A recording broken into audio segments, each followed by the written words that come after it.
Okay, good afternoon to all the participants. Am I audible? You can give the thumbs up or if I'm audible. Yeah. Okay. So thank you all for joining the session 11 of our 6 days FDP. This is the last day for our FDP, but we strongly appreciate your presence and your enthusiasm in participation. So today's session, today's first session is by Mr. Dhruv Pandit, who is co-founder and CEO in the Drona Cyber Solutions Private Limited. I will give you a small introduction about our speaker, and after that, we will start the session. So, Dhruv sir, welcome to the FDP. And once again, thank you so much for accepting our invitation. It's an honor for us to have you here. So, Mr. Dhruv Pandit is a cybersecurity entrepreneur and the co-founder of Drona Cyber Solutions Private Limited. It's a Gujarat-based cybersecurity and digital forensic firm established in 2022.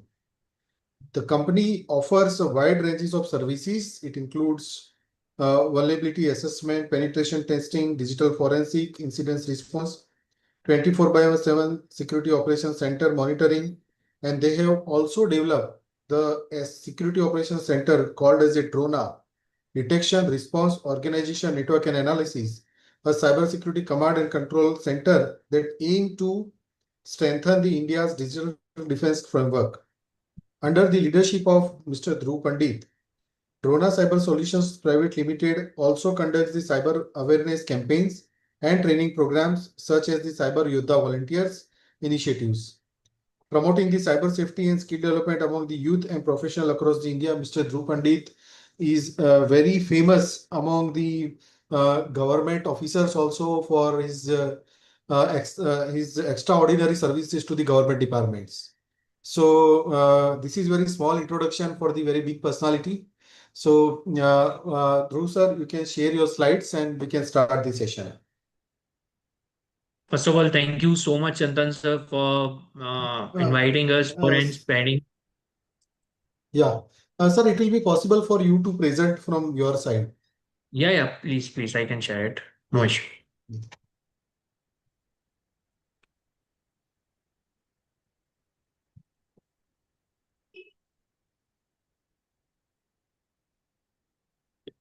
I think my screen is visible to all of us. Yeah, it is visible, sir.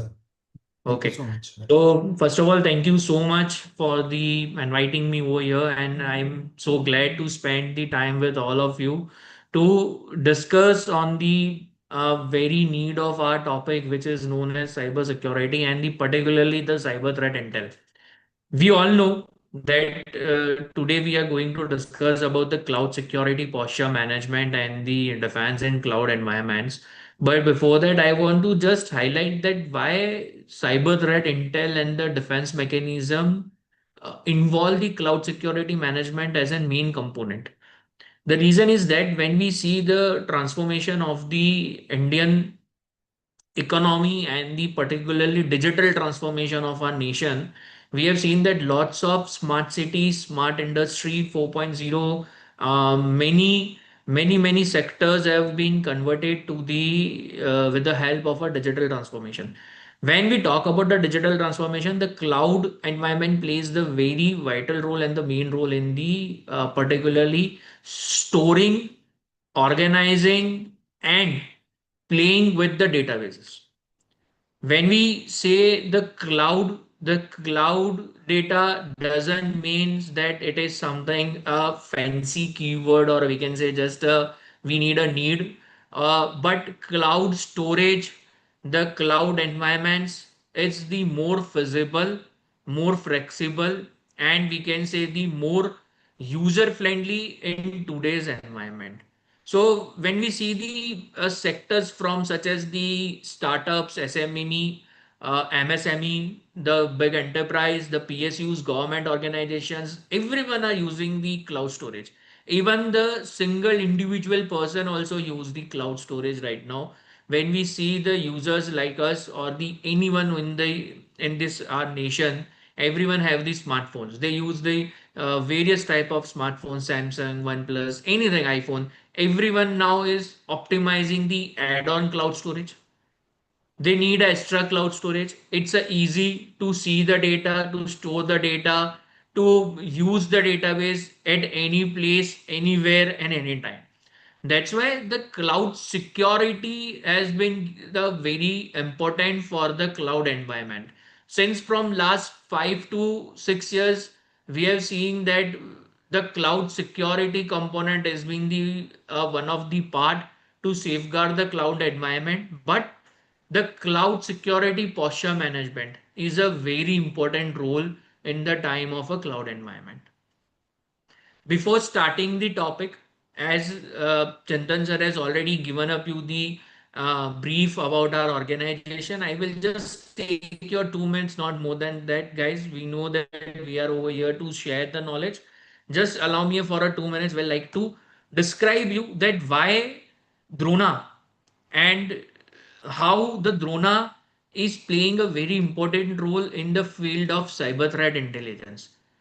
When we see that basically the drona, the word it itself says that it detects the particularly organization network, it responds to the organization's network, and if any cyber incident there, then we can analyze the particularly cyber incident.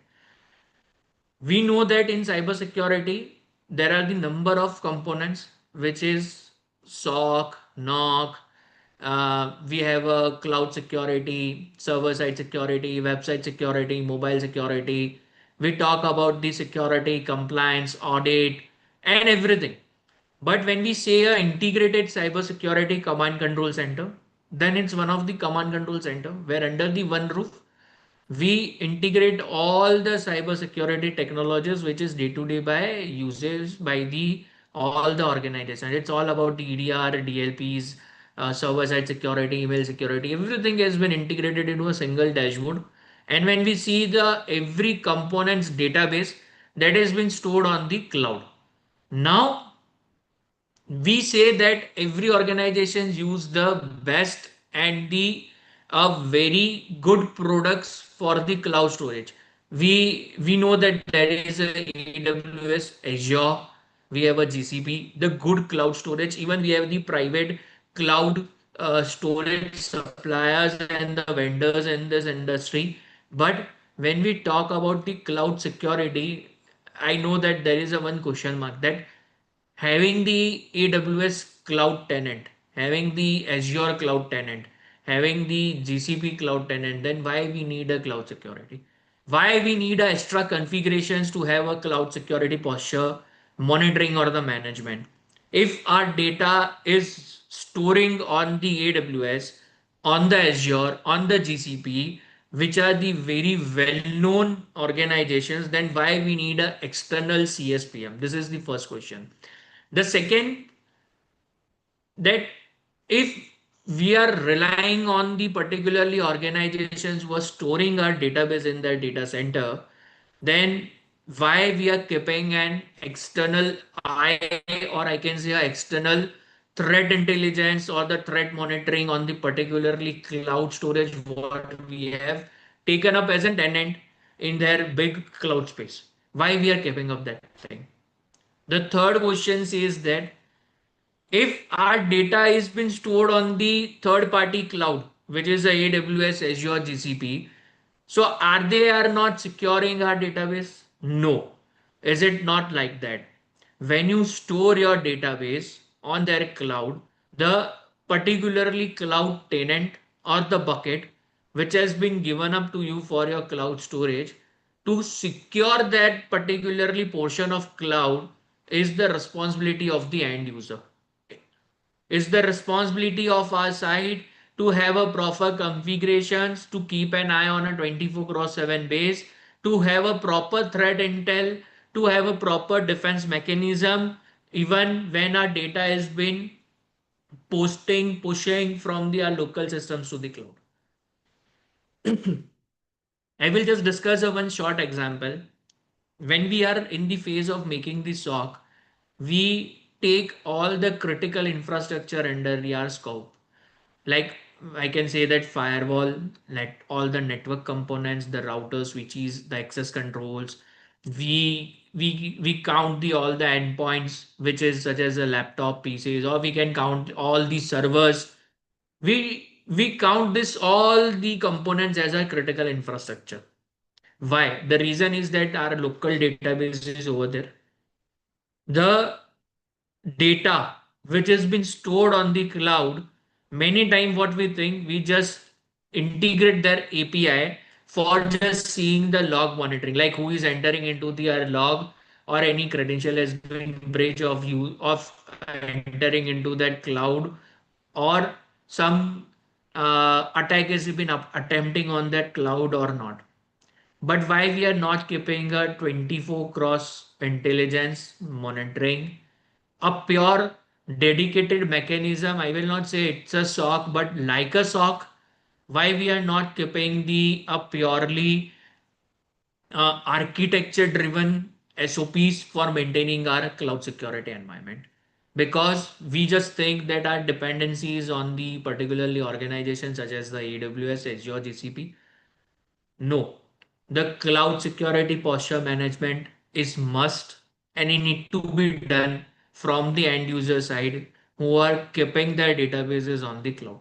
So guys, today we are going to see that why the cloud security posture management is necessity, how the cloud security posture management can be done, what are the type of tools or what are the type of dashboards are there to monitor such cloud security posture, which type of misconfiguration can cause the data breach, how we can set up the cloud security posture management for our critical infrastructure.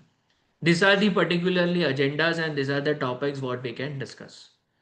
I will not mind during my session if anyone have these some questions, they can raise their particularly questions over here. We can answer them. In my last slide, or while finishing up with my last slide, I will showcase you the one dashboard where I will show that how the end users credentials of cloud get breached, and how the cloud security posture management dashboards look like. Till that, I will describe you and will brief you about the cloud security posture management. I think I am audible, Chintan sir, till now, whatever I have discussed. Yes, sir, perfectly audible. Okay. So starting from the cloud security posture management, cloud security posture management is nothing agent-based software, or it is nothing some technology which need to be installed into your system like a computer, laptop, or in your server. It's totally agentless, seamless based solution where it runs on a automated manner with the particularly scripts, queries, and using the artificial intelligence. More cloud security posture management is being helpful and giving the faster response. The cloud security posture management is all about the fulfilling your misconfigurations, the compliance which need to be follow on the cloud data, the threats what you are getting on your cloud, and to automate all this process using the APIs of your cloud storage and integrating that APIs into the CSPM dashboards. As we know that the certain plays very major role in the database security, the privacy and the confidentiality into the our critical infrastructure. After having the DPDP Act 2023, the more data privacy has been seen into the our nation. We have seen the movements in our nation. The big step has been taken up for the data privacy. That's why while seeing the 60 to 70%, I cannot say 70%, it's more than 80%, the our nation database is on the cloud, it's moving on the cloud, and it's moving in a very large manner. So the certain which says that we need to maintain the logs, we maintain to storage, The same as we need to maintain the compliances. We do not need to break the violations, or we need to not break any law, or the, I can say, if any data breach happened just while having a cloud storage also, so we cannot claim that it is not our fault, it is the fault of Azure. We need to understand, guys, that when the data breach is there, we need to check that either the data breach was from the our side or from the cloud subscribe provider. There is a very huge difference, or I can say there is a very huge misunderstanding currently which is going on in the industry, is that if any data breach is there, like if any ID password of AWS or a Azure or a GCP get breach, then it's a breach of a cloud service provider. No, it's a misconfiguration. It's the lackness of the cyber hygiene at the end user side. It's not a problem of the cloud service provider. If if the hacker try to attempt to enter into your cloud storage using your credentials, then it's the fault of the end user. But if the hacker directly hack the AWS, Azure, or a Google Cloud databases from the back doors of the particular cloud service providers, and not just your but everyone's cloud services go breakdown and the data got encrypted, then it doesn't comes under the compliance or the violations of the end users.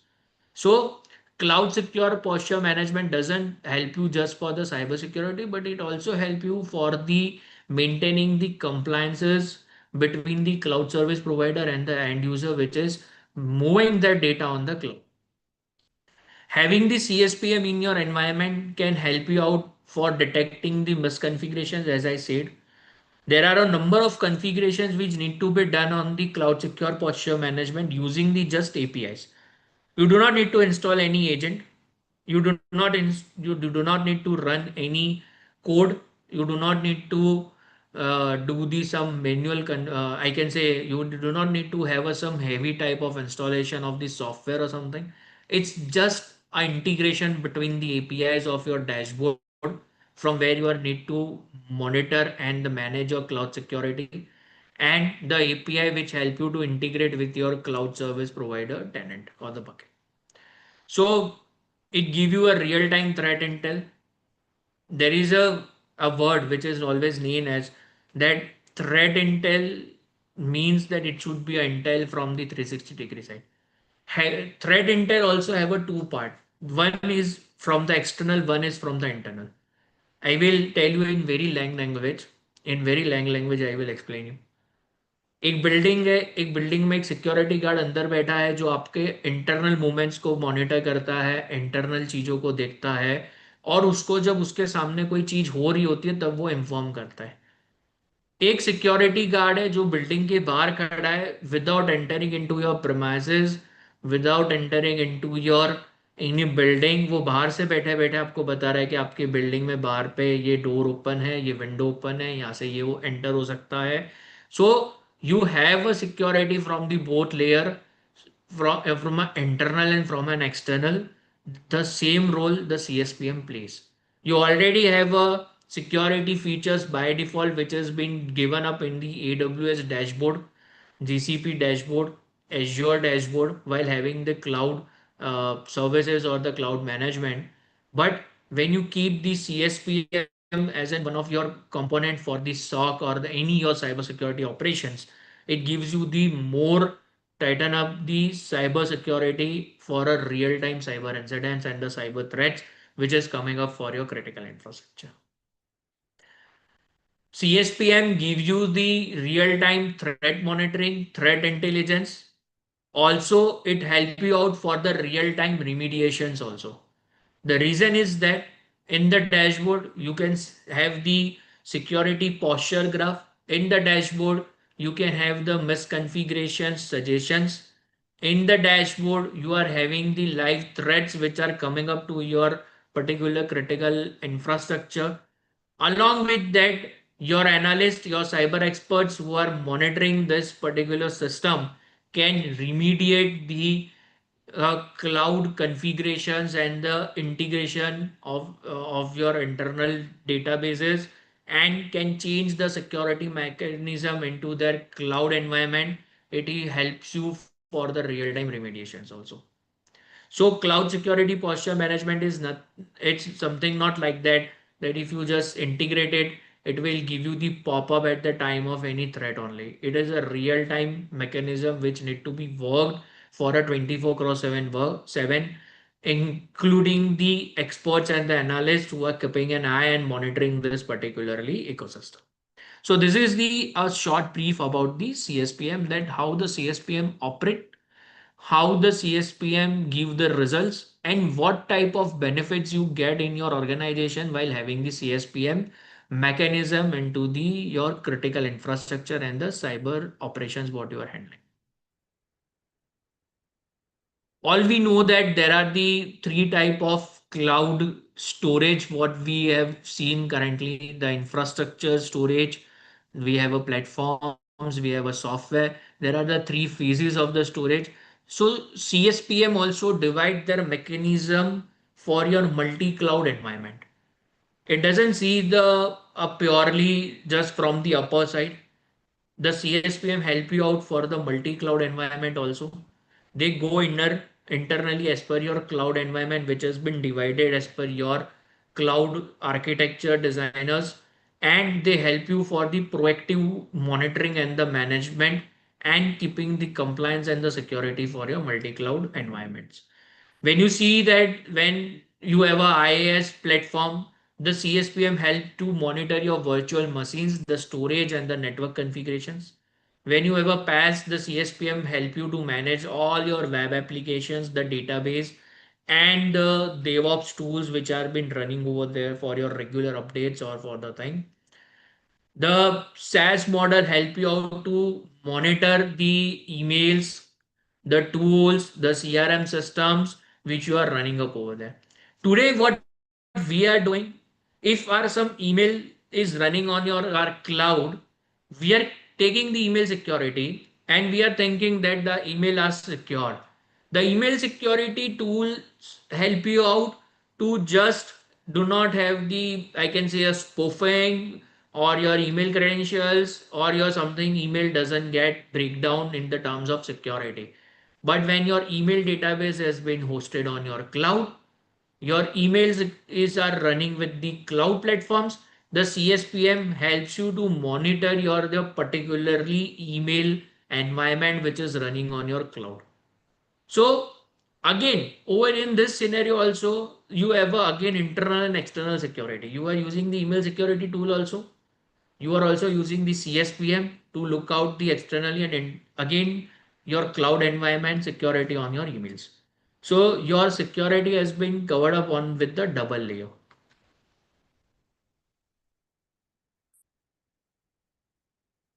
Due to the misconfigurations, only the 95% of breaches happens when you are using the cloud. Many people started migration from the local storage to the cloud storage. After migrating from the local storage to the cloud storage, people were feeling good that yes, it's a user friendly, it's easy to maintain the databases, it's easy to have a organized data, to have a data classifications, and it is totally a very flexible to maintain our data and to play with our own database while having the migration from a local storage to the cloud storage. Slowly, gradually, the data breach got started, the data leaks got started. People felt that keeping a database on a cloud is not secure rather than having the database on a local server, like on-prem. Again, people are converting their own environment on a hybrid manner, just having the other than on the cloud only, because the importance of CSPM people are not knowing right now. The industry is getting aware that why the CSPM is needed. The CSPM is needed for this only because the confidence what you are losing up of from the cloud storage, it's coming up back with the CSPM technology. You migrated your data from the local server to the cloud storage, but while migrating or while having the AWS Azure GCP dashboard, there are the by default security mechanisms what you need to maintain without configuring that particularly mechanisms, and you are just storing up your database, and then your sensitive logs, backups, or any your database are getting exported from the hacker, and then you are just thinking that my data has got breached. So the reason of the data breach having on the cloud storage is just about the misconfigurations. First, there is the misconfiguration of the cloud storage itself.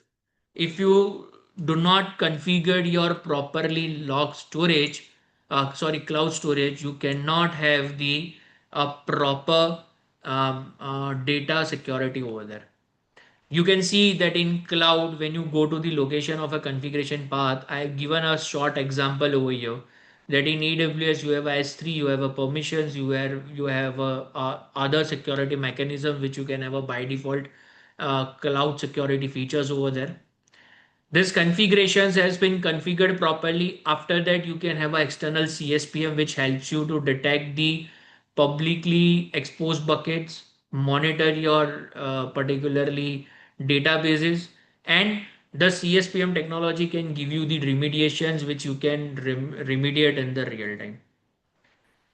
The common mistake which is happening, it's a public read write data configurations in the cloud buckets from where the sensitive logs, backups, and database are exporting to the hackers at the time of data breach.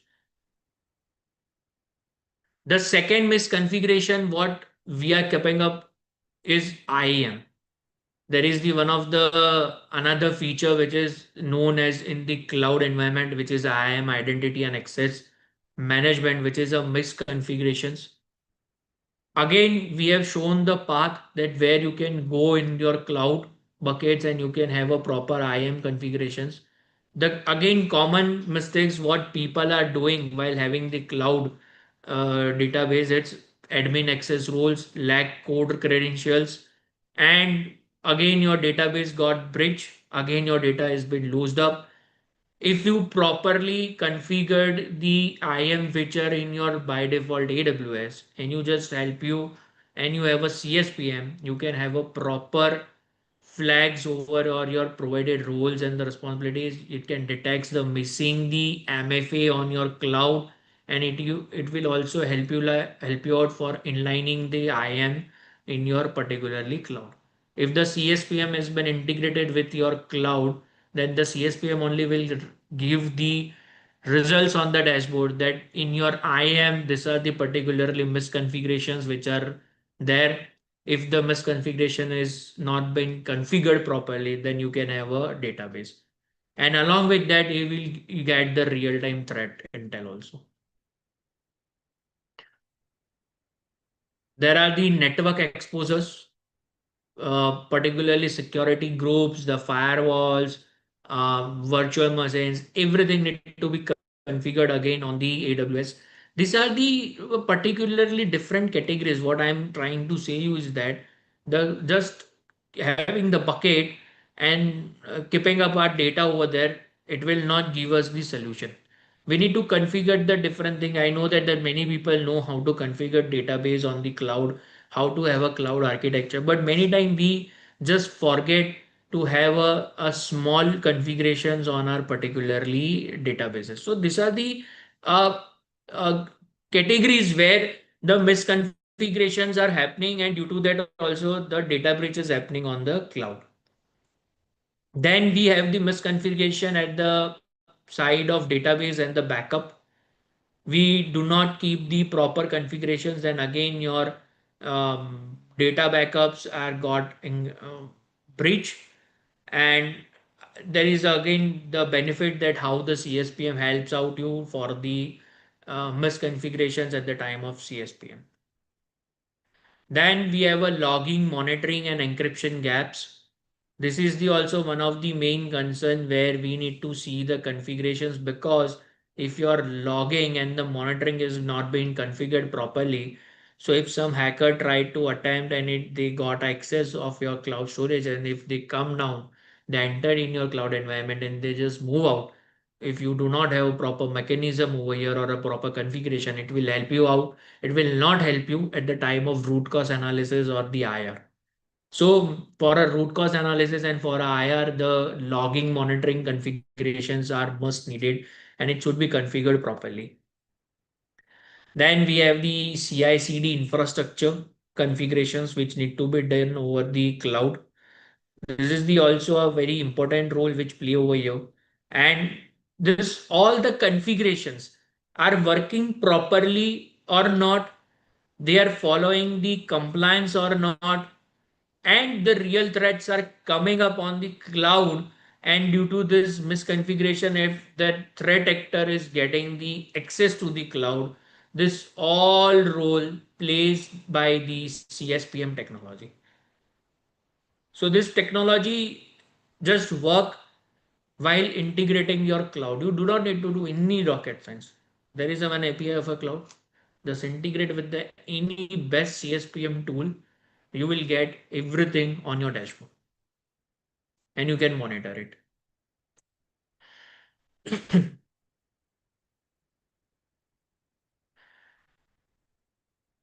This is the particularly summary that if we want to have a proper cloud secured environment and we want to defend in the real time cyber threat, then using the CSPM we can detect this all the common configurations, and this CSPM give you the all the I can say monitoring results for the storage, IAM, network, database, logins, and the ISA.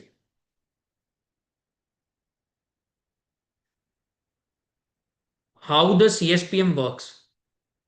When since from last 30 to 40 minutes I was discussing that what is a CSPM, why CSPM is needed, where the CSPM can be integrated, how the CSPM can be used in multi-cloud environment, and how the CSPM can help you out with the misconfigurations. After that, the last step, the last, I cannot say the last, but I can say the question arises that how the CSPM work. What are the proper steps of the working of the CSPM? The first one says that it's a connection and the discovery. It's very simple. You need to connect the API of your cloud to your CSPM dashboard. You integrate that dashboard with your cloud dashboard. After that, you do not need to monitor. You do not need to handle your cloud dashboard. It can be done offline from your analyst or the cloud expert. Your cybersecurity expert just sit down in the front of the dashboard. They monitor the real-time threat, what are coming up on your dashboard, and they make the report. The second thing says that the visibility and the assessment. We have heard that people do the cloud security assessment, the cloud security testing, pen testing. We can say the number of compliance tests and the audit conduct on the cloud environment. The CSPM give you the 24 cross 7 visibility and the assessment for your cloud environment. It can also help you to assess and to have the visibility on all the configurations what we have seen in my past slides, and many more configurations if the configurations are not been configured properly, or anytime the configuration lose up, or I can say that if you forget any configuration, you can have a reminder, or you can while having the visibility on your dashboard, you can easily see the configuration and you can do that remediations over there. Threat detection and the risk prioritization. There is a very huge question, and there is a very, I can say, a common difference between the threat detection, threat intel, and the threat hunting. The threat hunting, the threat intel, and the threat detection. These three words have a common keyword, which is a threat. Rest is the detect, intel, and hunting. But it is a very difference between the all the expertise.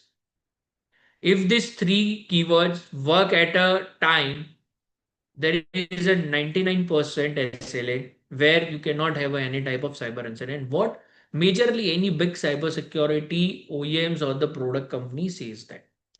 The reason is that we do a threat hunting manually at the time of SOC. We create a threat intel using the threat libraries, threat actors, what we are getting up on the dark web or in our threat libraries. There are a number of OEM products which are saying that they monitor the more than 80 billion forums, 5 million forums, 2 billion forums, particular dark web forums, deep web forums, and everywhere they update all the threat actors, threat libraries, and they uh, create a intel. But when we say that, the threat detection and the risk prioritization, you have a threat intel, the real threat intel help you for the threat detection. If you do not have a real-time threat detection, you cannot prioritize your risk or your severity level, and again you can be a part of the data breach. So when you are choosing up the any CSPM tool, you need to just see that the real-time threat intel can give you the real-time threat detection or not, and what is the time latency between the creating the threat intel and the threat detection in the real-time atmosphere when your real-time data flow is going up in your cloud environment. The fourth is remediations. Today we know that if any cybersecurity audit report or any cybersecurity company do the audit, they give the remediations, which is I can say in general remediation or as per the scope remediation. Like if you have a some audit, and after that audit you get a report, and in that report it says that sir आपको SOC लेना पड़ेगा, आपको NOC लेना पड़ेगा, या आपको कोई cloud security tool लेना पड़ेगा, or you need to take any dark web tool, you need to take any threat intel tool. But which tool we need to take, which technology we need to implement,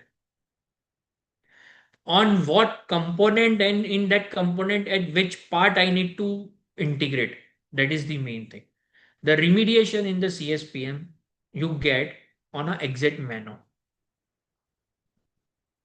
When the remediation pop-up create, it will say that there is a misconfiguration in the cloud environment, so you need to configure it. But if it doesn't show you the path, if doesn't it show you the particularly alert or the particularly location where you need to do this configuration, your engineer will again make the mistake at the time of doing the configuration on the cloud environment. So in the CSPM in remediations, you get an exact path, you get an exact location, and in your whole cloud environment, if there is some leakage or there is some particularly misconfiguration has been happened, it will give you the a straightforward path that use that path and just remediate it immediately. That's why it's a real-time remediation. Fifth is the compliance and the reporting. Many consumers or many organizations have a SOC providers. The consumer always question only one thing, that if I take a SOC from you, what type of compliant reports I can get. The certain says that if there is some cyber attack, if there is some cyber incident happened on your particularly critical infrastructure, in the first 6 hours, you need to submit the log report with the section 65, with the section 70C, which is admissible in the court of law. And in that format, you need to give the log forensic report of the your particularly critical infrastructure. Same way, if there is the another complaint which need to be fulfilled, like a NIST, GDPR, HIPAA, PCI DSS, there are a number of compliances which consumer always ask that I need to download this automated compliance report from my SOC dashboard only. Same way, you can download the your particularly cloud environment or the cloud infrastructure compliance report from your CSPM dashboard, and it help you out for the reporting at the in front of any regulatory body. Six, it's a continuous monitoring and optimization. If you do not have a CSPM for your cloud environment, and if your organization says that we follow the BCP policy and we have a BCP readiness, but at the time of an as an auditor or a regulatory, if I ask that do you have a CSPM and you says no, then how you have a BCP? If there is an attack and you need a BCP policy to be in place over there, the BCP policy says that you should have a readiness on your cloud environment also to do not have a breakdown. And at that time you were just thinking of that I have a AWS security features placed properly. It doesn't mean that you have a cloud environment readiness. The CSPM is the answer for the cloud environment readiness.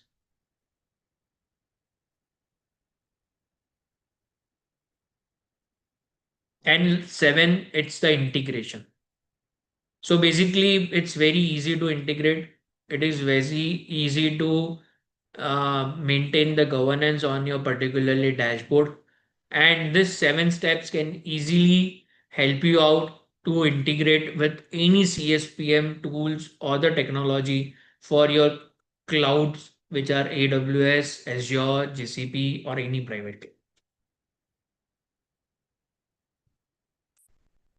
This is the implementation phases of the cloud security posture management. The first one is planning. You need to have a cloud footprint. You need to select the tool that which CSPM tool you want to implement, because every different CSPM tool have a different features, different tools, a different technology, and they have a different flexibility angles with the particularly cloud service providers. So you need to select the CSPM tool which can give you the flexibility while at the time of integrating with any such cloud service provider in respect to just AWS, Azure, or the GCP. You need to plan the deployment. Like you need to see that again, what the previously just I have repeated. You need to plan out accordingly only that your API can get easily deploy and can get easily integrate with the CSPM tool what you are selecting. After that, obviously, the configuration is the major part. You need to again configure properly at your CSPM side also to have a proper real-time data flow, the data monitoring, real-time threat monitoring in your inner multi-cloud environment. For that, you need to maintain the again proper configurations at the CSPM dashboard side and the tool side. And after that, you need to just run the operations on a regular basis as per the SOP and the SLA what has been designed by the any cybersecurity experts or the cybersecurity company for your organization or your internal organization has already have been. And you just run the operations on a 24 cross 7 basis, such as the same you run in the SOC and NOC. I will not say that CSPM is different from the SOC, but CSPM is a one type of component. It's not a one type of component. It's a mandate component to have in the SOC, because many people see that or many people think that the SIEM, UBA or a SOR is a part of a SOC, but no. The SOC itself says that it's a security operation center which need to be integrated in all the 360-degree manner. Your EDRs means your email security, your server security, your cloud security, your endpoint security, your data security, your zero trust security, your network security, everything need to be integrated and it should be on a single console, or I can say a two to three consoles or a dashboard is there where the your cybersecurity experts and the analysts sit down and they work in the manner where no any real-time cyber incident try to enter in your critical infrastructure. And if there is a situation, then you are being capable to defense in the real-time cyber threats. Last but not the least, basically, uh, you can see the particularly thing over here that $4.45 million average cost of a breach.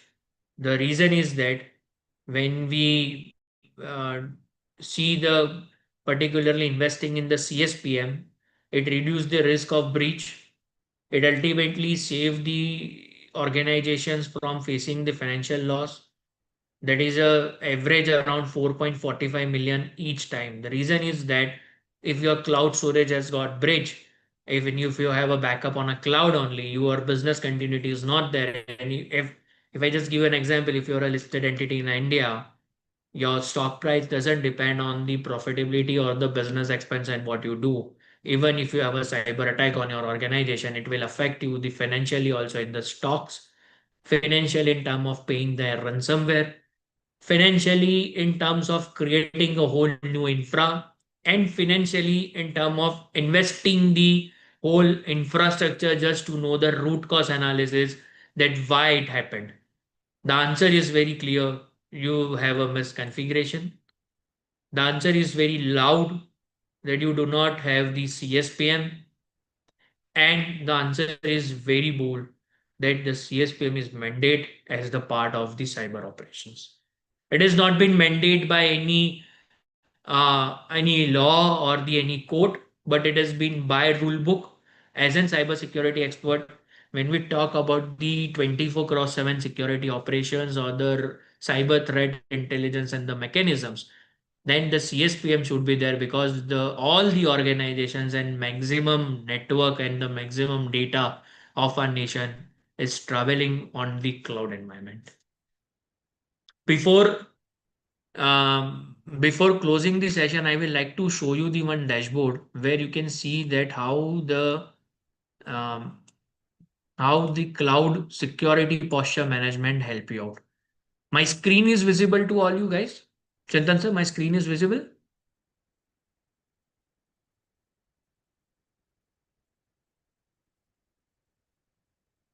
Chintan sir, Yes, sir. yeah. The dashboard is visible if I am think so. Yes, yes, it is perfectly Yeah. visible. I want to show you the one a real scenario. There is a difference what I was telling you that data breach का मतलब क्या होता है या data exposure का मतलब क्या होता है. जब हम लोग बहुत बार ये सुनते हैं कि एक एक्स ऑर्गेनाइजेशन डेटा ब्रीच हो गया. लाइक फॉर एन एग्जांपल कोई बैंक ब्रीच हो गई है. फॉर एन एग्जांपल समझो आप बैंक ब्रीच हो गया तो बैंक का तो डेटाबेस क्लाउड पे भी होगा. बैंक का डेटाबेस लोकल सर्वर पे भी होगा. बैंक का डेटाबेस एक एंड पॉइंट सिस्टम जो लैपटॉप है उस पर भी होगा. डेटा ब्रीच हुआ तो उसमें डेटा कौन सा गया that is the must. Data क्या आपका क्लाउड पे से गया, डेटा क्या आपका लोकल सर्वर से गया, या डेटा आपका जो एंड पॉइंट में था वो गया, या आपका सारा का सारा डेटा गया. The root cause analysis help you out to identify that how the hacker entered, from where the data got exported to the hacker, from where the hacker tried to copy the data, and which portions the data has been leaked by the hacker side. हम लोग जब भी कुछ data हमारा अगर cloud पे जाके hack होता है, समझो अगर मेरे पास AWS का डेटा स्टोरेज है, मैं AWS पे मेरा डेटा लोड करके बैठा हूँ और एक दिन मैं मेरा AWS का डैशबोर्ड ओपन कर रहा हूँ, कंसोल ओपन कर रहा हूँ, where I need to type my ID password and I need to see that if my मैं जैसे ही साइन अप करूंगा मुझे एकदम से लिखा हुआ आएगा, sorry you have been signed out, your logging credentials are wrong, your password is been long. जब हम लोग ऐसा देखते हैं एकदम से तो हम लोग एक चीज सोचेंगे कि क्या मैं सही में पासवर्ड गलत टाइप कर रहा हूँ, क्या मेरा नेटवर्क इश्यू है, क्या मेरा रिस्पॉन्स और रिएक्ट का मतलब लोड बैलेंसिंग इश्यू कुछ AWS की साइड से है, why I am not getting to enter in to the my system. फिर हम हमारे मेल्स चेक करेंगे तो मुझे पता चलेगा कि किसी ने लॉगिंग करके मेरा 2 फैक्टर ऑथेंटिकेशन चेंज कर दिया है, मेरा लॉगिंग पासवर्ड चेंज कर दिया है, and this was happened when I was slipping. I will call to AWS, I will say that मेरा क्लाउड हैक हो गया, मेरा क्लाउड हैक हो गया है. नहीं, आपका क्लाउड हैक नहीं हुआ है, आपका क्लाउड ब्रिच नहीं हुआ है. Your credentials of accessing that cloud got breached.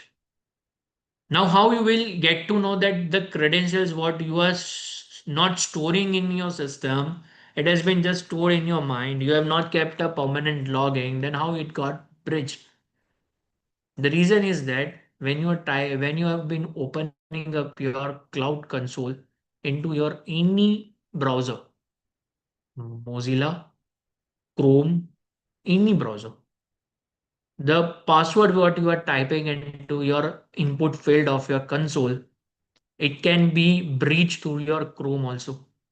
The CSPM help you out to monitor your end user credential leaks also. I will just give you the live practical over here. If I have a aws.amazon.com, if I just put the search, there is a more than 1 lakh. You can just see over here, there is a more than 1 lakh 27,726 records which has been published on the dark web.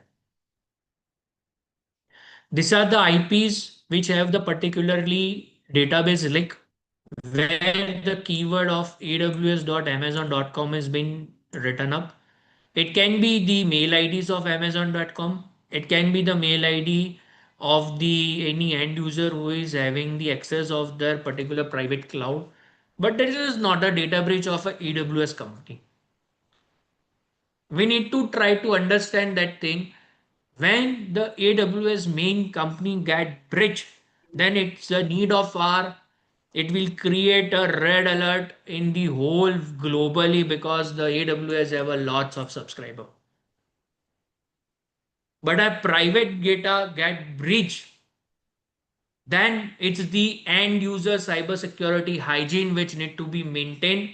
It's the end user lack of discipline while making the cybersecurity operations for your critical infrastructure, because you have not enabled any external cloud security monitoring feature, any external real-time threat detection or the threat intel mechanism to defend the real-time cyber attacks or the cyber incident on your cloud which is happening up. This is just the data exposure. When we see the ransomware leaks, these are the more than 1224 database on the dark web where the hacker has published the data which has been exported from the private cloud, not from the AWS main organization cloud. The AWS Amazon is the cloud security service provider. They give you the cloud console where the security mechanism and the different security configurations need to be done. After it, you need to integrate CSPM. You need to monitor like a SOC mechanism. Then and only such leaks can be safeguarded. Today, when we see the database has been gone over here, you can see there is a no some personal data of your any Amazon provider. It's a personal data of the end user who was using the AWS, and the lack of cyber hygiene at their end user side, the data got breached. Today, when we see the credentials, I will not disclose the passwords because it's someone else, but I will just show you the demo that when we see there are the number of credentials which are regularly getting a breach. You can just see over here 68 lakh 61,938 users ID passwords are on the dark web, and it's getting a breach on a regular basis. The last breach was on the 24th hectare of someone, if you can see the name Holly Frenstead 1953 at the rate yahoo.com. Now this is not a cyber attack on Amazon. This is the console of the particularly end user who have subscribed the cloud services of Amazon, having the lack of the cloud security, having the misconfiguration at the cloud security mechanism in the particularly cloud environment, the credential got breached. And this is happening on a regular day-to-day basis because the people are started getting the aware about the CSPM technology. Then you can have the compromise endpoints.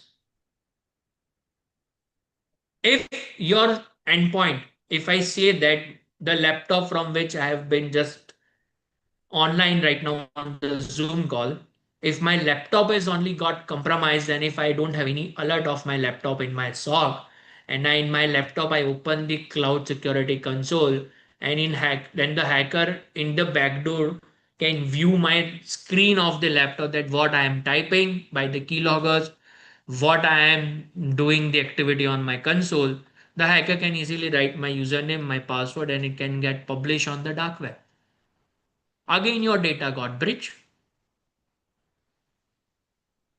So CSPM help you out to see this 360 security on the cloud security environment. When you integrate this technology with the CSPM tool, you can have the such tabs in your dashboard where you can see the organization posture. You will be getting the health score of your cloud environment. You will be getting the compliance posture over here. You will be getting the Helco summary that how the particularly score has been analyzed. You can select your provider from over here. If you have a multiple cloud service provider, you have a AWS, you have a GCP, you have a Azure, you can just integrate over here. You can just select the provider. You will get a health score over here. This is the benefit of a CSPM. Having a single tool of a CSPM, you can again, I will say, again, I will repeat, you can integrate multiple cloud environments. You can integrate the multiple cloud service provider. You can have a top service at risk. As I said, that the risk prioritization help you out by the CSPM. You will get over here the particularly the graphs and the alerts that in which service of your in which cloud service have a risk right now, which is running up in your cloud environment. You can categorize your top services over here. You have the security posture, particularly severity by the provider.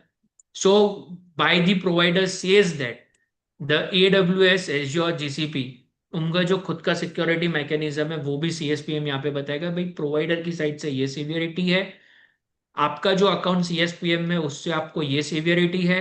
You can plan your posture accordingly, you can prioritize your risk accordingly, and you can remediate your particularly risk at a time, and you can just defeat from the real time cyber threat. You have the compliance summary over here, where obviously the compliance what you need to follow for as per your region. If you are in Europe, you need to follow the European global data protections. If you are in Middle East, you have a SAMA, you have over here certain NIST, different compliances you need to follow. You can make that compliance report by having a compliance summary over here. Then you have the inventory dashboard. If you want to particularly select the any inventories over here, you can select the inventories from over here and you will get the results while once the cloud has been integrated over here. Then you get the again security posture dashboard different where you can have your providers, account, service, category, severity, rule name. The rules can be designed, defined by our expertise like by consumer expertise. The rules can be set by the individual cyber experts who are handling the critical infrastructure of their organization. They can give the rule name and they can just see and they can monitor over here the security posture. The compliance framework you will get over here. You can monitor your different cloud accounts from over here and you can easily can get the every features and everything from over here. Once if you have any domain which has been affecting your any cloud environment, you can just check their exposures, you can have the threat intel. The threat actor library in the CSPM help you out when you see these threat actors. If someone has just heard this name, Luma.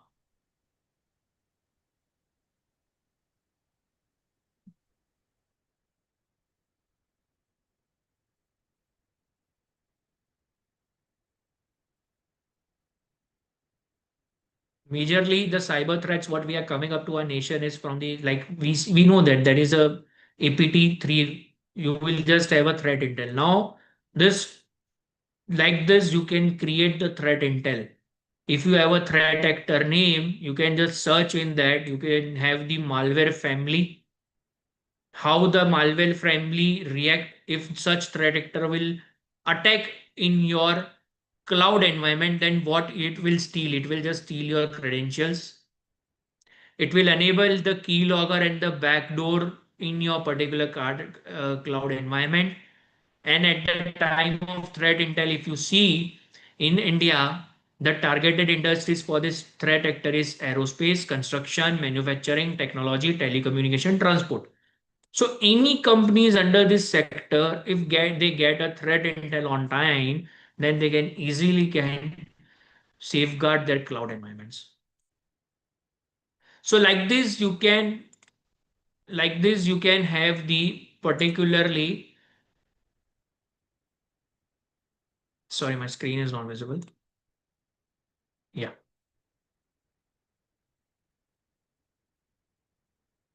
So like this you can have the pure monitoring on the dashboard and you can select the tools.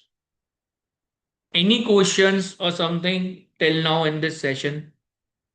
Any questions from any guest or from any participations over here?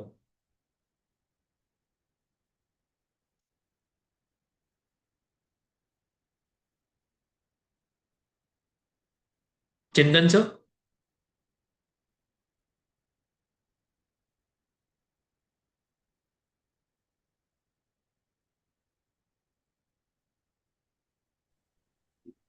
Hello, Hello? am I audible, sir? Yeah, yeah. Good afternoon, sir. Good afternoon. Thank you for the session. Sir, it was very much technical, and because particularly I am new to this field, so very basic question I have. In the beginning, you said that whenever someone hacked our credentials from the cloud, so it's not cloud mistake, it's because of us, it's because of the user. So what type of measures, means in which context you are saying that it's our mistake when someone is um, hacking our credentials? If as an end user for the cloud service, you Hmm. are using the particularly system which is already been infected by a malware, or already Hmm. the system which has been infected by a hacker through some malwares, worms, viruses, or already hacker has a successful backdoor of your system, you will be not able to recognize that because you have not been in place any cyber security tool. If Hmm. already there is some cybersecurity tool has been in place in your system, you will be getting the alert the system is fresh.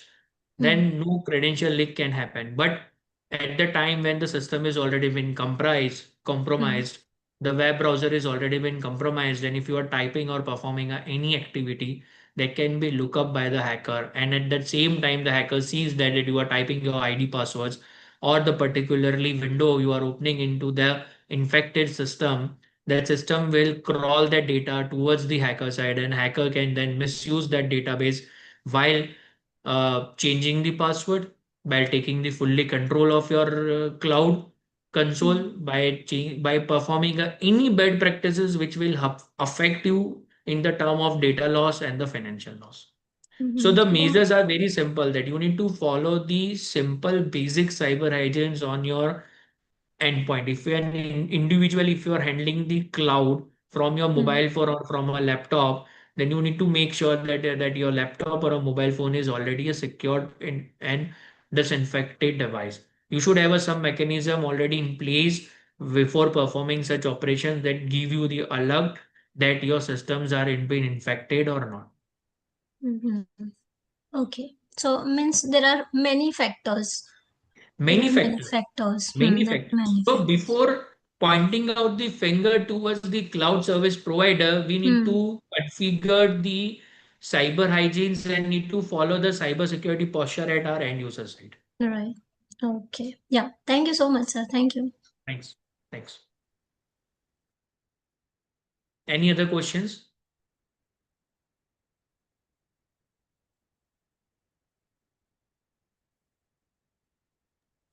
Okay, anybody have any question? If Chintan sir, there is a not a question, then I will like to sign off while, yeah, Devans. Now there is some question to some Yes, Devans. yes. Yeah. Hello, good afternoon, Hello. sir. Good afternoon. So my question is that the cyber hack tool can be used for the local attacks also. Sorry?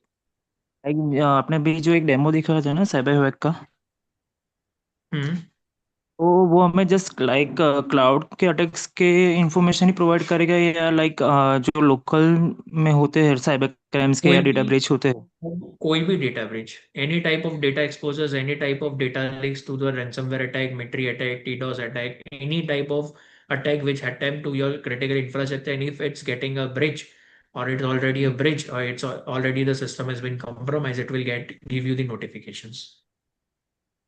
Sir अगर मुझे भी उसके अंदर account create करके like details find out करनी है तो मैं कर सकता हूँ? So, no, basically, if an individual identity you want to use such tools which help you out to for a real-time data breach notification, there is Yeah. a MI breach platform.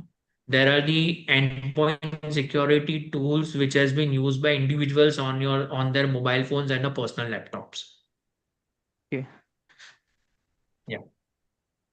Can you please provide the like list of the like any one or two? We will give the list of tools which is reliable, trustable, and can be used by individual persons for their mobile phones and laptops for knowing the data breach and on time. We'll share that list to the Chintan sir. He will share with you all guys. Okay, sir. Yeah, Thank you so much, and have a thank great session, sir. great. Thanks. Yeah. Anybody have any another question?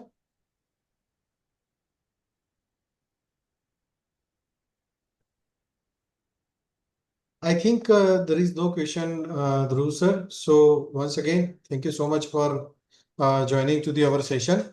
It was pleasure for us that you discuss about the cloud security and one CyberHawk tool also. So thank you so much. Yeah, Yeah. thank you so much. Yeah. Before just signing off, I will like to showcase you that how our command control center looks like and what type of facilities we have in our command control center, and Yes, then we definitely, definitely. Yes. These are the our command control centers where we do perform the real-time threat detections, preventions. We respond from the cyber attacks, and it's a 24 cross 7 operational. Recently, the Shri Sangviji inaugurated our India's first AI-based integrated cybersecurity command control center, and this is the short video.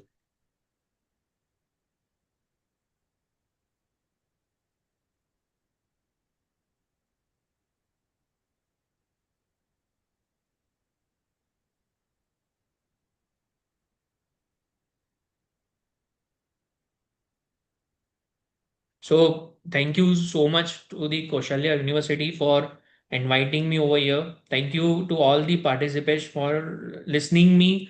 And if any queries or something is there, you can get my contact details from Chintan sir, and anything can be done from our side for a knowledge sharing can be done. Yeah. Thank you, Dhruv Thank sir, you. for Thank you joining. so Yeah. much, sir. Thanks a Thank lot. you. Thanks a lot. Thanks.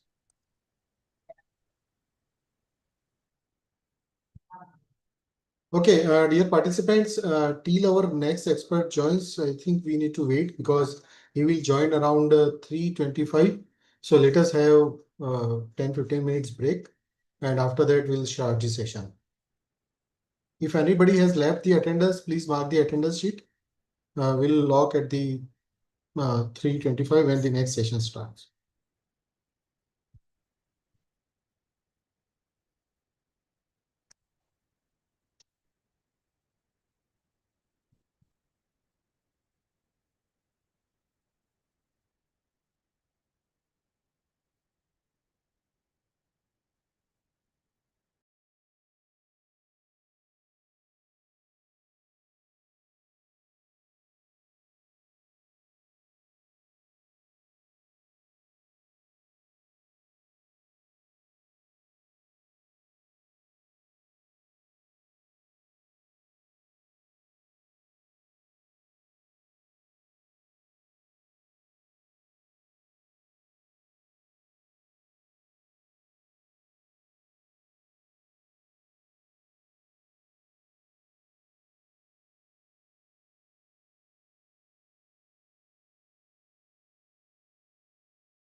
Okay, dear participants, good afternoon to all of you. So our next speaker, Mr. Nimish Manek, has joined with us. So I have make Nimish sir as a co-host. So you can share presentation once I introduce our speaker. So Mr. Nimish Manek is a Chief Operating Officer and Director at the Software Private Labs at Ahmedabad-based IT company specialized in AI, ML, Internet of Things, cloud, big data solutions. With a strong background in the software engineering and delivery management, he has been instrumental in the driving innovation and product development at Software. Under his leadership, the company has built a reputation for providing end-to-end technology solutions across the industries such as healthcare, e-commerce, logistics, enterprise automation, known for fostering a culture of learning and innovation.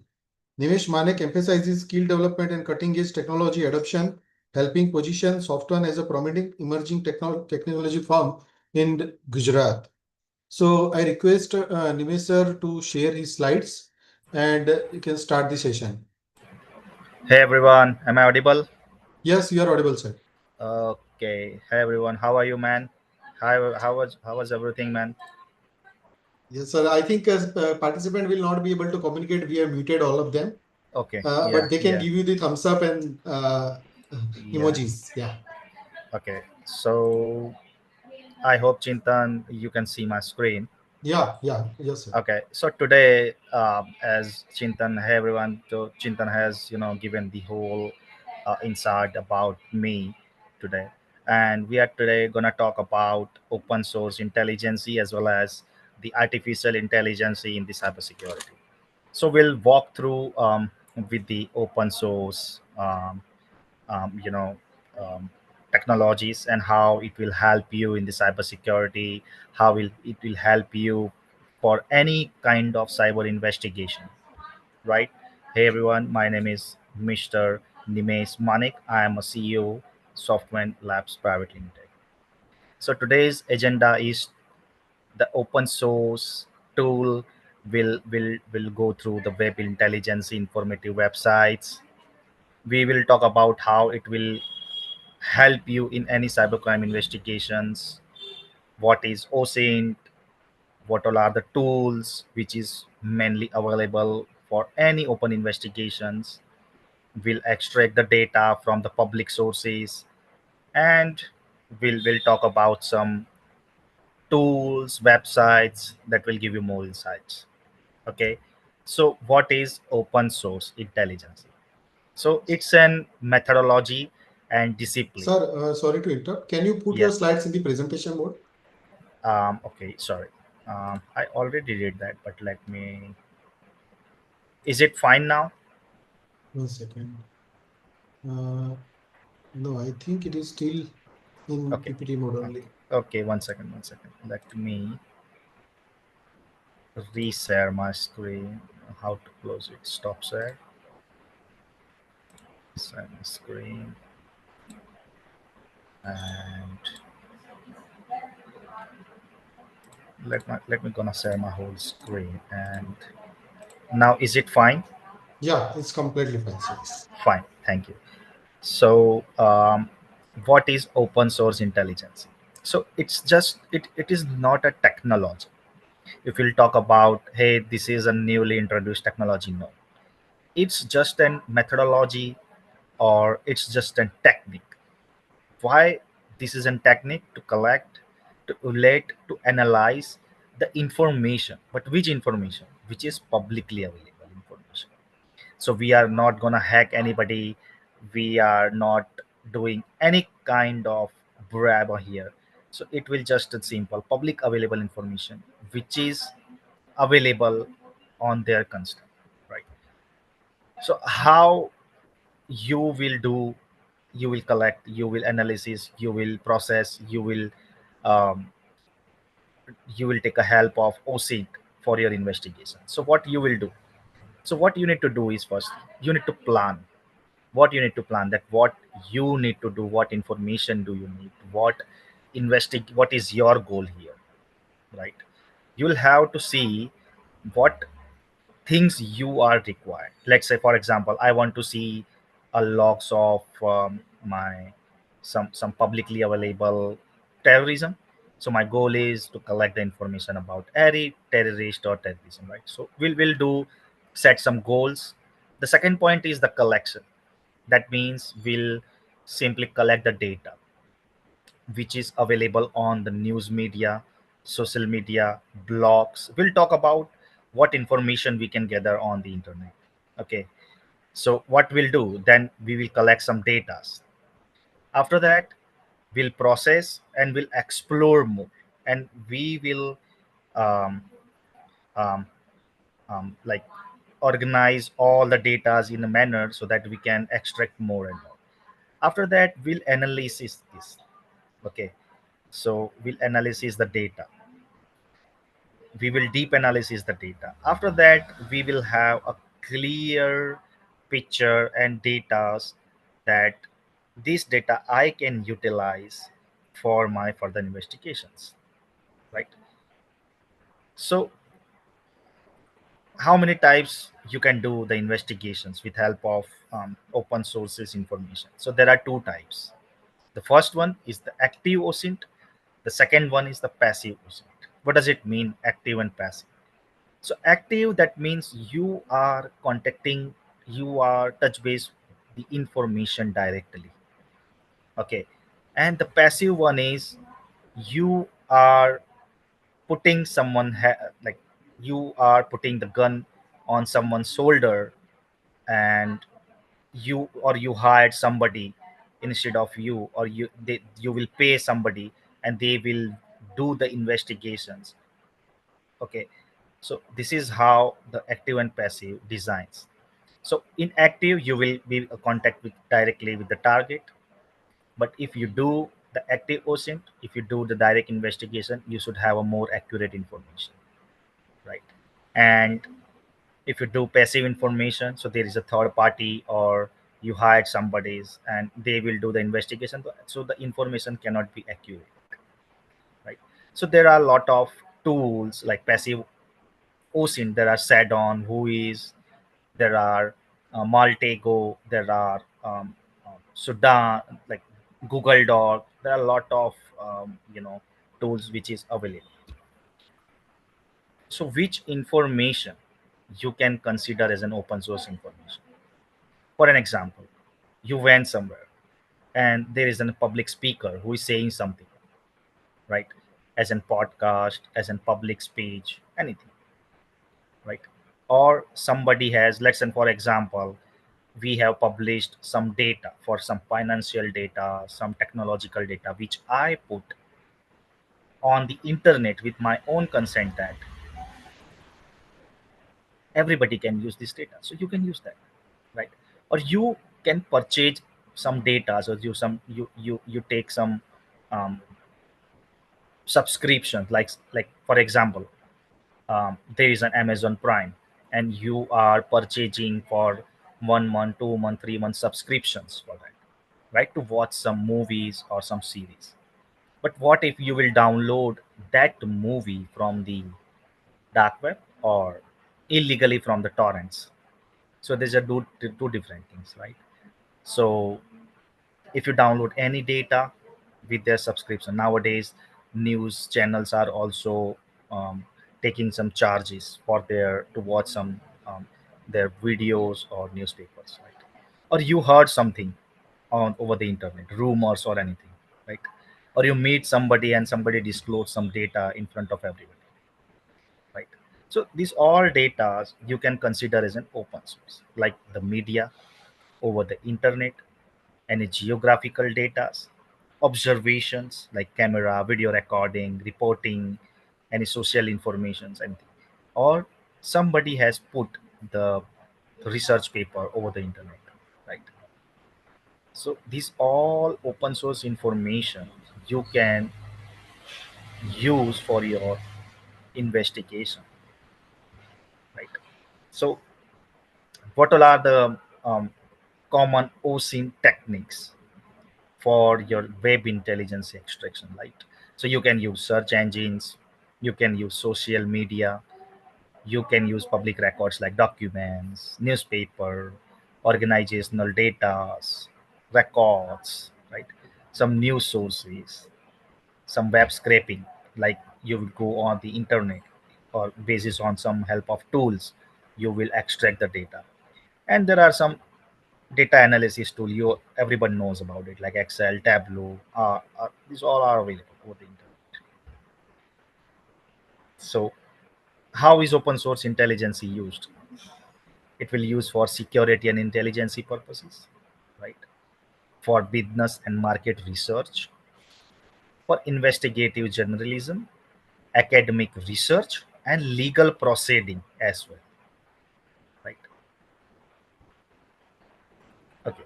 So why open source intelligence? There are a lot of people ask a question that why should we use open source intelligence? Because the information is publicly available. You do not need to pay any money to buy that information. Information is publicly available, so there would be a transparency. Information for you and me will be the same. You do not need to pay anything. Hence, there is a wide range of information which is publicly available. Right? So, how it will help you in a cybercrime investigation, in any investigation, right? To identify the cyber attacker, you can also follow the cybercrime operation, gathering evidences. Nowadays, you have seen a lot of police people are putting their head on the social media just to find um, the criminals. Why I'm saying this? Lot of police people nowadays putting their head on social media, this open source intelligence, because it is very easy to use as well, right? So it is also help you to know what is the latest cybercrime trends, right? So you can also cooperate with the law enforcement agencies, etc. So, right. So is the OSINT legal? Yes, but there are some practices. You cannot simply extract the data from the internet and represent it to anybody. No, there should be some practices that you need to follow before you make it legal, right? So it should be legal, right? If you are searching public website databases, right, you are gathering the data without hacking, without putting a gun on somebody's head, right? You are following term and conditions before you extract the data. For example, I want to take a data of your university. So what I will do, I will take a consent from your university that, hey man, I need this data. Are you giving your consent so that I can utilize this data for my businesses, for my educational businesses? Then only, right? If it is illegal, then, so if you do hacking, if you do unauthorized access, if you do any bypass firewalls, right? If you are scrapping against the term and conditions, you simply say, hey, I will not follow your term and conditions. I am just taking your data for my businesses. No, you can't, right? If you do, if you uses OSINT, somebody pictures, photos, and do harassments, no. And for the social engineering to trick people, right? So it is illegal in that way. So there are popular tools which I will also showcase you in my laptop how you can collect the data with help of OSINT tools. So there are OSINT frameworks which is very popular, Google Doc which is very popular, Multigo is popular, Spiderfoot, Sudan, lot of tools. Have I been pwned? Lot of people have heard this name. Have I been pwned? Right? Lot of tool is available. You can use that tool maybe for 30 days or some searches which is freely available. After that they will charge you, but yes, we can use. So the first tool is the OSINT framework, right? It has lot of information. Let me showcase it to you in my laptop. So if I go in Google, if I type OSINT framework, so you will see the first information, right? First website. If I click here, you will see bunch of publicly available open source information. For example, I want to find an email ID. You have an email ID, for example, right? And you want to search whether this email ID is publicly available. It is available to where? Any Facebook, any Instagram, any website. If it is available, it will give you the heads up. For example, let's expand this. So under the email ID, for example, you have an email ID, right? You have an email ID that's say abc@abc.com. You want to investigate this website is available to where, so you can do some your analysis, you can do some investigations. Okay, so for example, you don't know what to do, where to do, you simply log into the OSINT framework, click on email address. You want to search this, like you don't want that this is breached or not. No, I just want to simply search this. I will go email search. There are a lot of website which is available. For example, I will choose for example any website, this one, but it is says T indicates a tool must be installed on your computer, so I cannot use.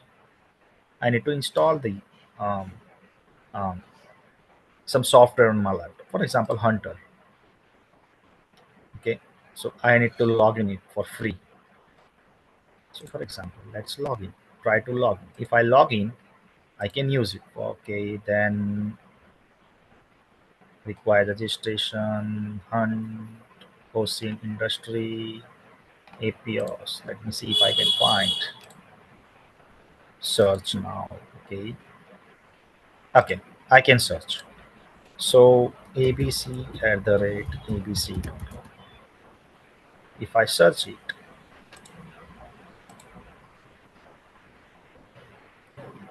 it is asking me to pay the money. So I cannot use it. It is also saying me the same. For example, abc@abc.com.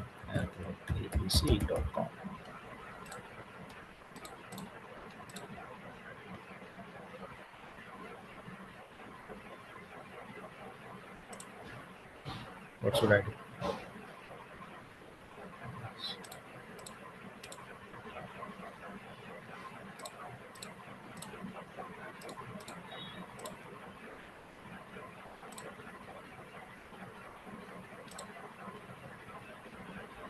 Okay, so it is digging. It is asking me to sign up. So you need to sign up to find your detail. Um, Email verification. If I can find something, you can find the reputation, read notify, breach data. Have I been pawned or not? ABC at the rate ABC. So it will give you whether you have been pawned or not. Simply see. This email address has been found in multiple data breaches. So this way you can collect the data. For example, domain name, username, or domain name, or you want to find some social media, some social networking, for example, Instagram. So that two way you can find the Instagram profile, right? LinkedIn, anything, search, social researchers, free social media search engine. For example, Narendra Modi.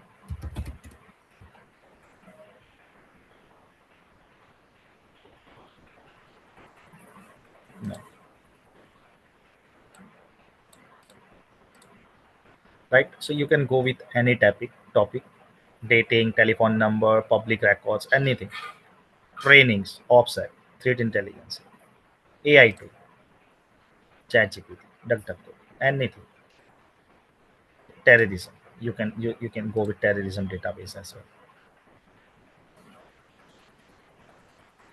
It will give you the result, or it may not give you. It is not guaranteed. You will have to, find the. You need to research search engines, right? So basis on that, you can dig out. Now the second tool we do have is the Google, which we called it Google Doc or Google hacking. So Google not providing any tool, but with help of their search engine, we can simply hack something. You can find something. You can collect something. You can extract something. So with help of their syntax operators, you can find the hidden information which is not publicly available. I will showcase you how you can do that. So it's a legal method, and we need to know what are the advanced operator to find anything. So these are the operators. With help of this, let's find something. Okay, so for example, if I do Google, if I type Amazon, if I type admin, okay, so how it will give Google ad? See, this is giving me only admin, admin, admin, right? But for example, if I do on Google again, and if I type in text admin, so now under the text it will give me the if anything under the text admin, it will give me the result, right? But if the file will be file type will be text, so here any file I will open here, see, it will give me, okay, for example, it will be user, and I will type username text here.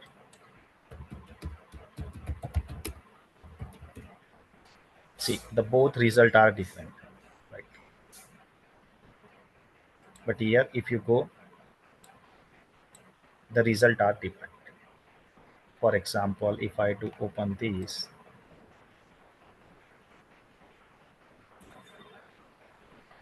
it will give me something, username, this one.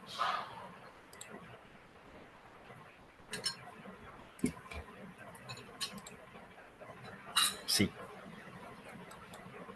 I can see that somebody has given their open source information. This is the URL, this is the username, and this is the password. Somebody has put their own password again. Here it is.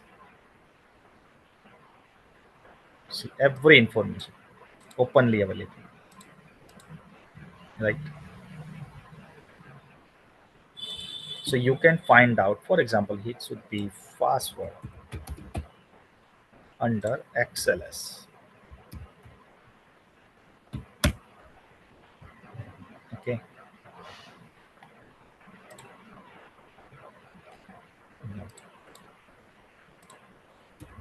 What is the syntax of passwords? Excel, XLS, right? This is the one. Dot XLS.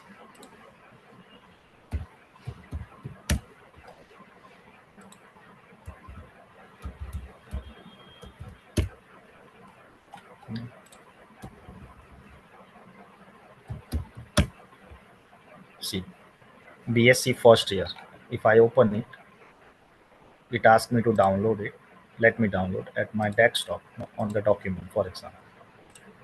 Okay, and if I will open it, where it is, this one.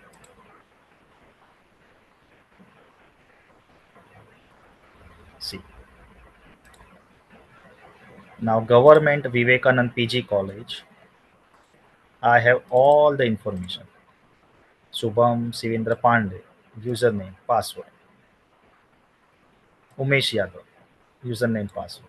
Everything is there with admission number as well. BA final year, BA second year, BA final year, BSc, BCom, BCom, every detail. But if I search the same thing, password XLS, here, do you see any common result? This is very, very common result. But here, if you type this operator, right? For example, let's go with the social media account.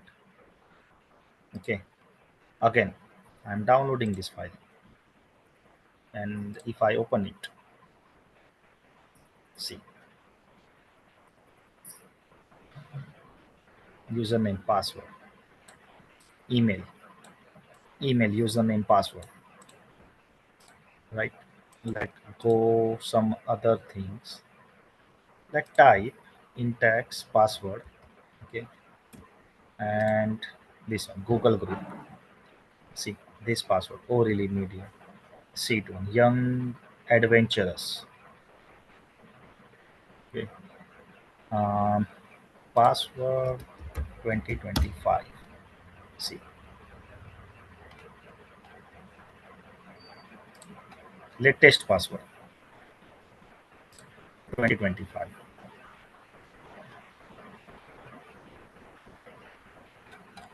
No,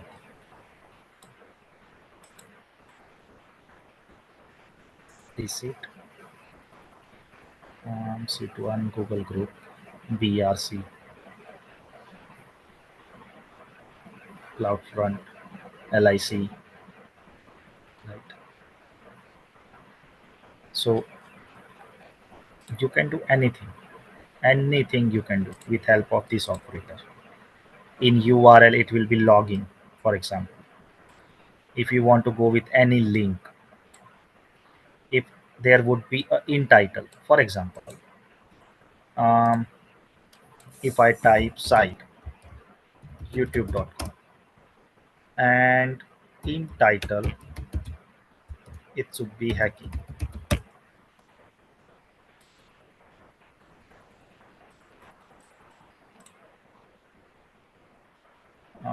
In title, no, it should be in title. See, now the in title should be hacking, and it will give you the video of website youtube.com with in title hacking, right? So with help of this operator you can do anything, right? There are other operator as well, like you want to go with map, before, after, cache, info, file type, in type, okay, around, anything. So these are the syntax. Now if you are saying that, hey man, I don't remember the syntax, could you please help me something out? I can say, yes man, there are the Google hacking database which is publicly available, right? So just type Google hacking database in your internet, Google hacking database. Okay, so if you hit this, there is a first website, Google hacking database. Now what you can do here is simply filter what information you want. File containing usernames, okay, so any file which contains username, so there are lot of syntax is ready. For example, begin certificate with text, for example, it should be username, and the it contains administrator, no, okay, admin, yes. So what it will do, file type should be this, and it should be the syntax is ready. So file containing username, and it should contain admin. See, this one opened and this one opened, right? There are two websites which I see, hotxgirls.com. So this is, we will not gonna open these websites. Okay, I'm canceling this. Now these websites, these websites, these websites. Okay, see, admin URL search list, etc. etc. It will give you information which you need to extract, collect, analysis. See.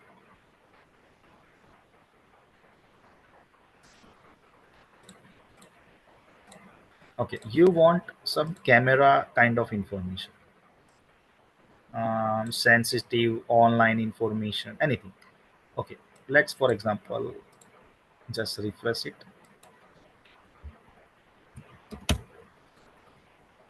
You want a data sum of WhatsApp. What's hit enter. Okay, so there are 4 filters, right?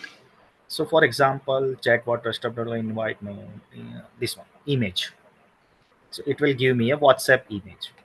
Let me open it. This is my syntax. Google search is ready. See. Now, for example, let's go with this website. See, there are 4 images ready. Let me open this paper. See this one. Okay, WhatsApp PNG. Okay, no. Let's go to parent directory. There is no information. No problem. This one, cover 24/7. See, information. See, Mm, you can download any image in the coach.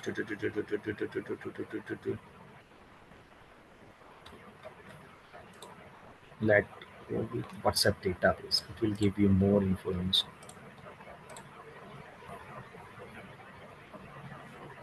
Okay. See, Google hacking, just not index. So, see.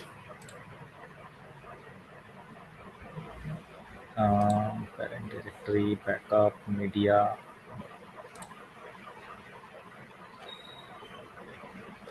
Okay, no problem. Let's go with this one.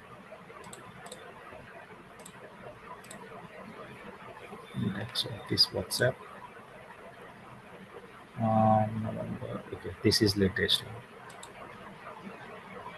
JPG 1.5. Will this one. Let me open this. See, publicly available information, right?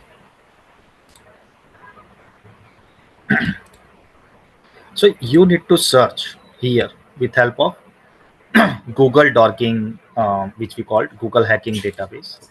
For example, camera. So it will give you a camera, any open camera. Um, for example, this one. So login index. Okay.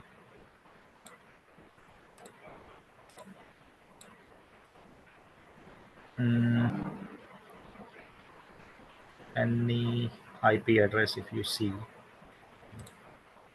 this one. Okay. If I just simply open this, it is asking me to continue, asking me the password. Admin. Let's try. No. Okay. This one. No problem. Close it. IP camera.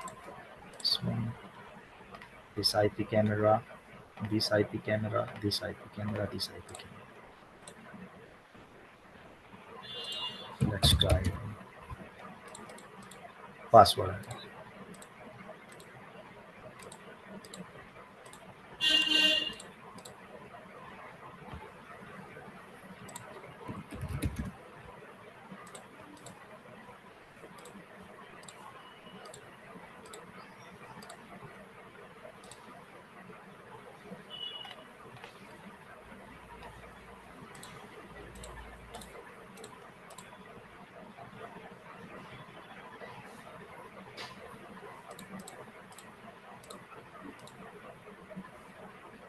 So with help of let's not put the more time here, but you can go with this filter. I want to showcase you some open cameras. That's why I am just putting my head here. um, Camera live camera.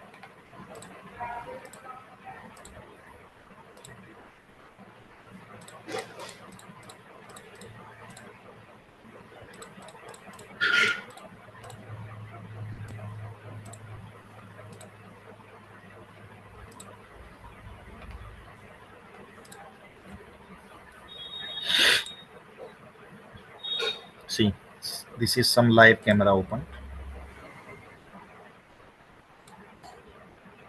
which you can also paint from here. See, I just did it. If I want to down it, I just simply click on down, so it is down, right? This is the public available camera which I am toggling right now. If you want to see what is left, let's put it left here, right? Let's go with some more good resolution. See, you want to see some programs, you can do it. Favor clarity, anything you can do, right? Multi-camera. See, now only one camera is here. Let's cancel it.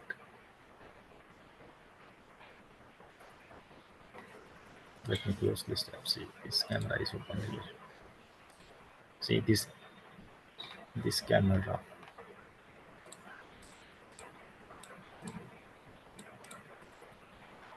See this open camera, and the date is 1/11/2025. So today is 1st of November 2025. It's 6:32 somewhere, and we can see the camera is live, right?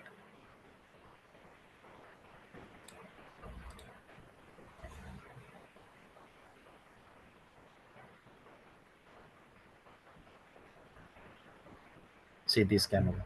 Today is 1st of November 2025. Auckland, the camera is available, I mean, is placed at Auckland, somewhere at home, which is publicly available, right? See, this is the view.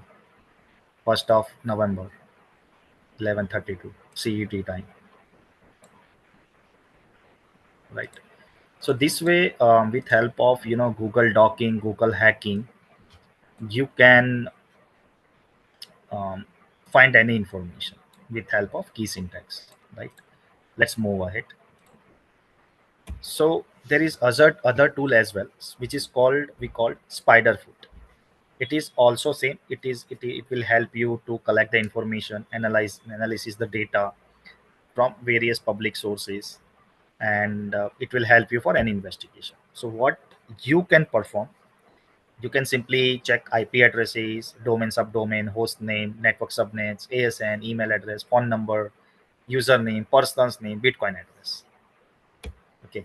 So what you need to do, you need to first of all install the Spiderfoot and Python in your laptop.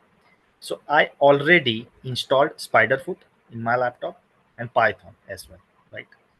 And after that, you need to browse this 127, which is the local IP address, and the port number is 5001. So what I will do, let me uh, rerun the Spiderfoot in my laptop.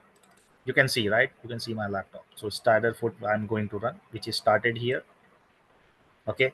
Now the address which this software gave me, this one, 127. I will simply copy it. Let me rerun again.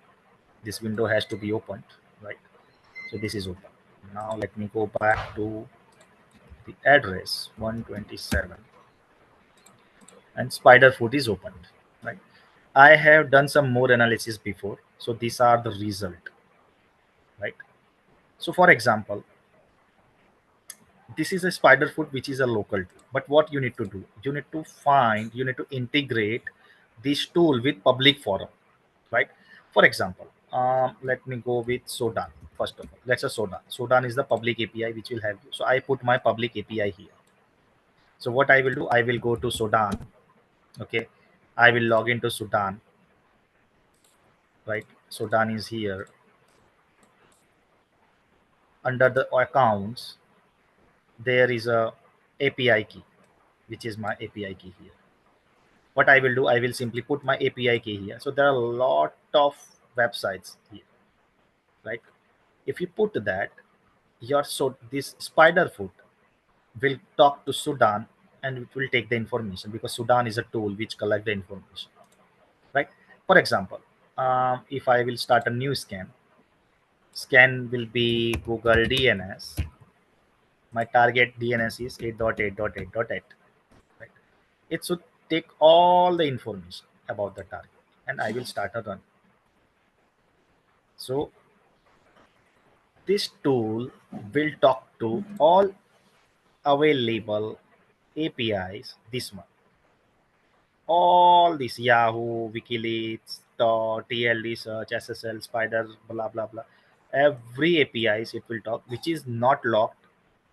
But if it is locked, then you will have to put a API.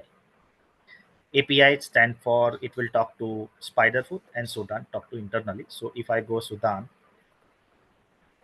okay, if I go Sudan, so Spiderfoot talk to Sudan with help of this API key, and the task will get performed by Sudan, and Sudan will again share the result with Spiderfoot. So how many scans I have now? Google DNS, which is running, one element is found, which is not yet finished. I will simply open it, and what I see here is this one. See, this has been identified, right?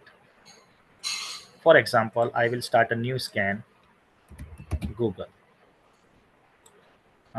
google.com, and run scan, right? Let it run, and we'll wait for some couple of minutes or couple of hours until it will not load everything, right? So it is starting, for example, Google. Okay, it finds something, google.com. Okay, it is still running, right? It finds one element. For example, let's say I put my IP, and it gave me 48 elements. If I click here, see BGP blacklisted IP on the same subnet. See, these IPs are blocked, which is not mine, but within the same subnet. I hope everybody knows the subnet, supernetting, subnetting, everything. So it gave me that, hey man, this is your neighbor IP, which is currently blocked, which is currently blacklisted, right? It gave me every raw data, this one, every information. Net block membership, see, right? So this way, see, 4 elements for google.com.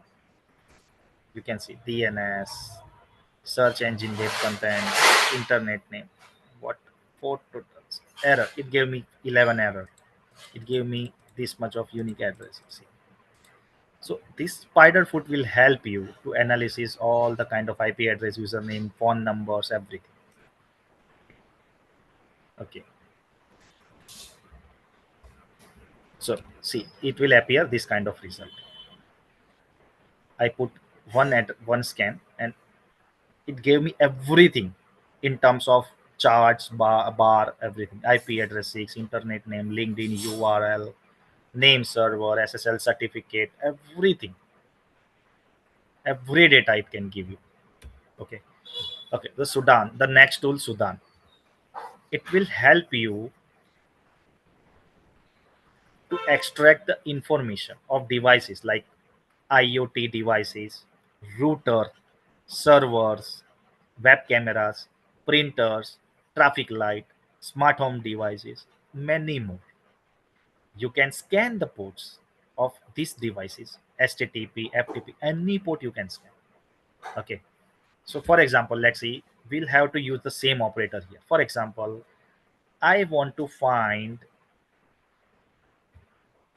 the city, should be example Mumbai, and the port has to be open 338, or the machine should have a Windows 11. Okay, let's see what it gave me. So the Sudan is already logged in. I will go to Sudan. Okay, Sudan. Yeah, this is my search box. Let me log in again. Okay, I'm logged in. Okay, so this is my search box. So the city should be Mumbai. Okay, now what's the next syntax? We want to find the Windows 11 machine. So OS should be Windows 11. Okay, OS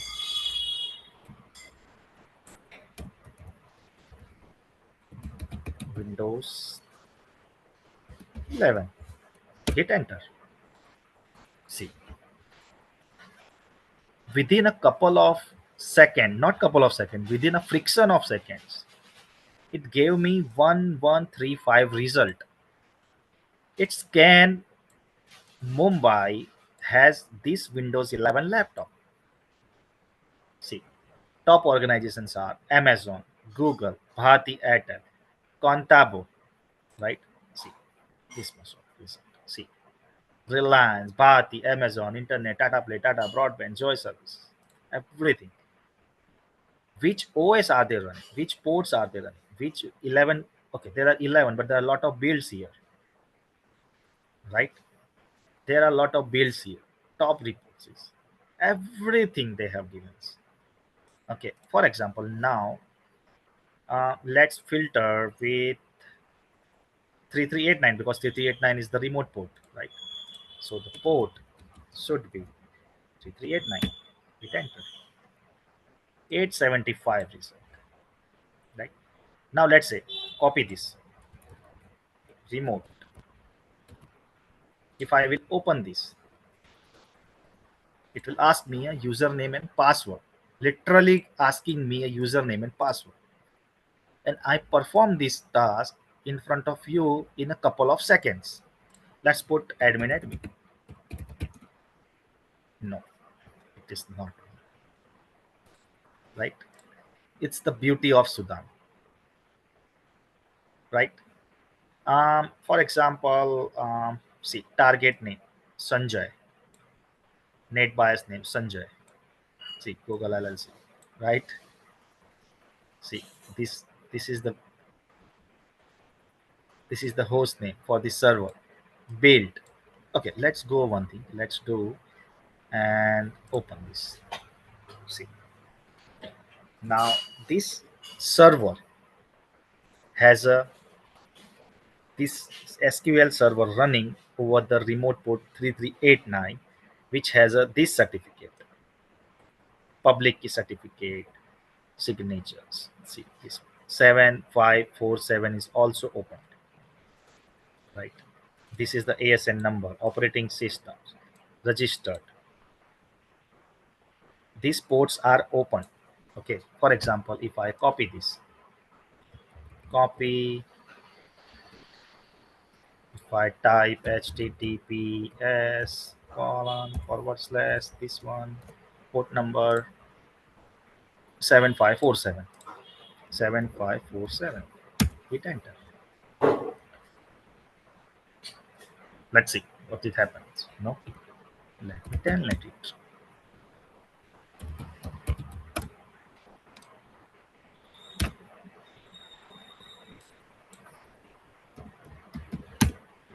No, telnet is not working. Let me putty.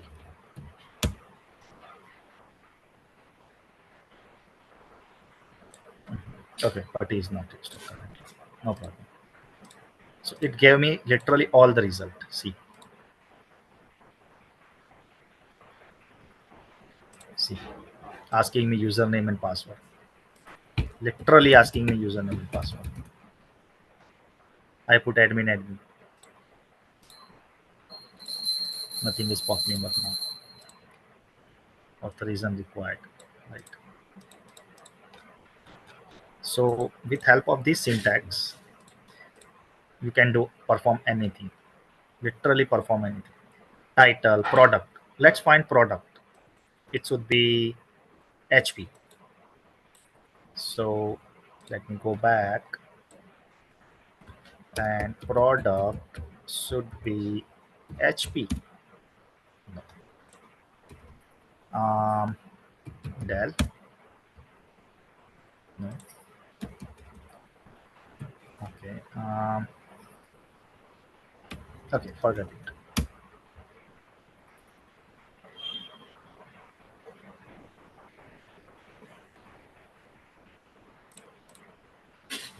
So this is the beauty of Sudan. You can do any analysis. You can perform anything literally. So the next tool is Maltego, right? So what Maltego will do? This is again the open source intelligence tool which will gather the information which is, again I'm saying, publicly available information, which they put with their own consent, right? So which will help you in a cyber security, in a law, for a law enforcement segments and investigative research as well. So let me open the Maltego, which is currently on my laptop. Okay, for example, let me go back to the Google and let's find Gandhinagar police station.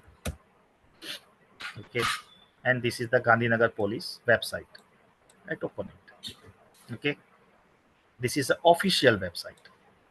Okay, what's the phone number? Contacts. This is the contact number, right? Any contact, other contact? No. So let copy it. This is the official phone number which I am copying here. I'm going to phone number. Okay, go to the new. Let me. Yeah. Now double click here. I'm simply removing everything, putting the phone number here, and click OK.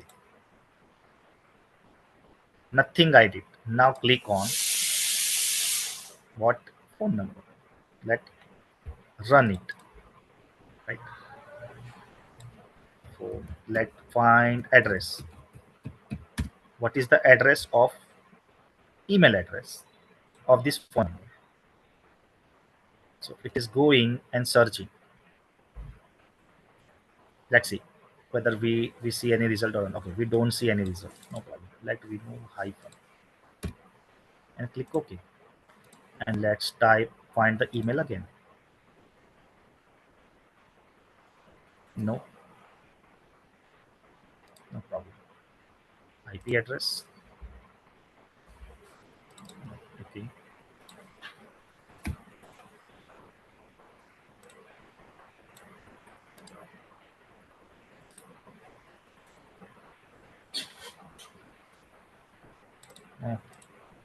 Okay, let me see why it is not going and search.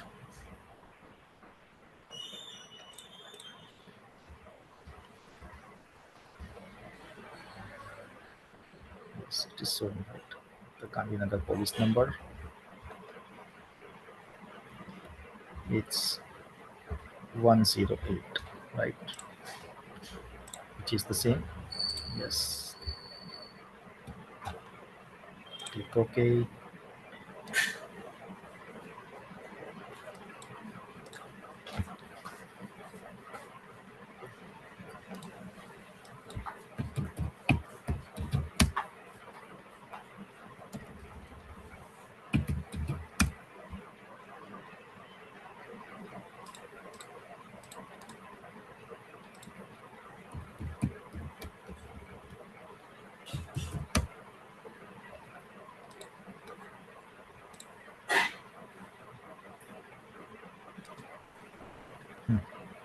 See, give some result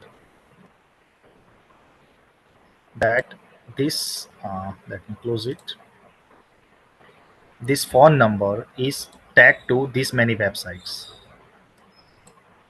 gandhinagarpolice.com, course.dictation.com, linkedin.com. So this phone number is available this many websites. Let's try one website whether this phone number is available or not. Let me open this website, copy this website. Okay, and I will put this website. and let's verify whether this Maltego has given me the right detail or not. Copy this, search, hit enter. No. Okay.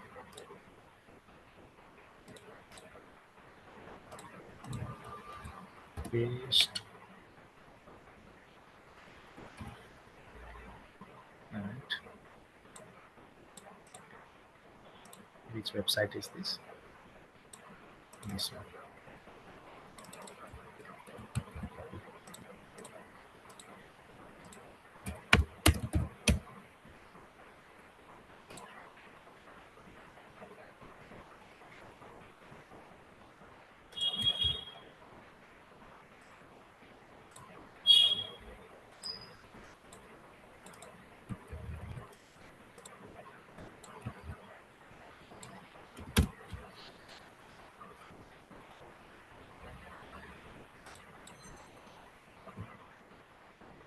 No.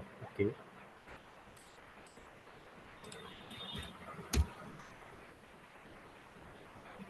See this one. Is a vehicle, but we are searching for Napis. Okay. Napis.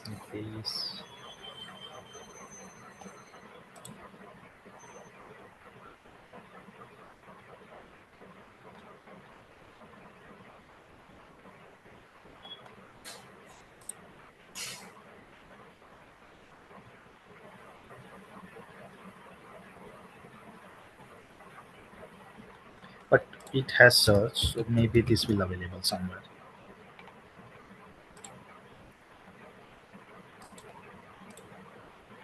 Okay, no problem. But this is available, right? In other websites as well. This easy legal dot available. This was available there.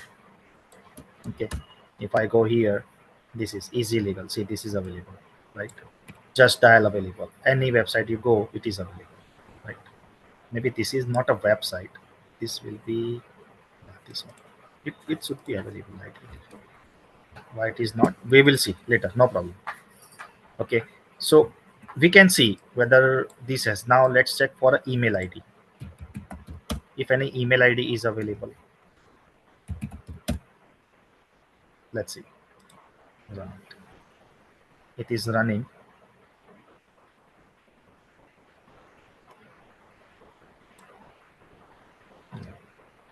Let me do one thing. Let me remove 079. That's it.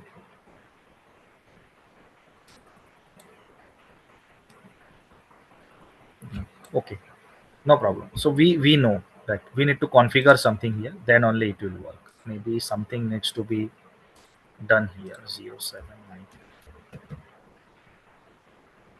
Then only it will work.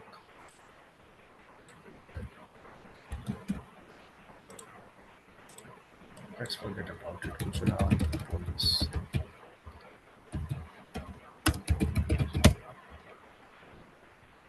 Any police. Okay.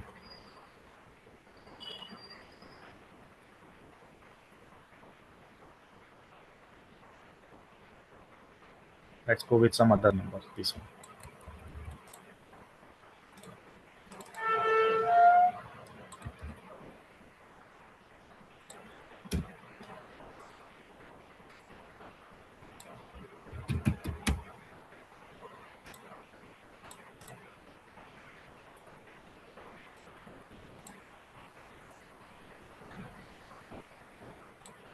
See, 31 websites it gave us. Right. So this number is available on these next websites. Let's try to find any email ID is available to um, this phone number.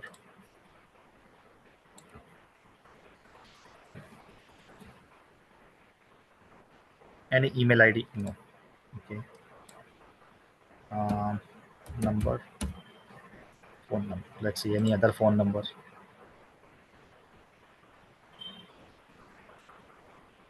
No. now what happens here is it also go and try to connect some other collaboration. See, there are a lot of collaboration. Let me give you the entity name where it go and investigate. uh,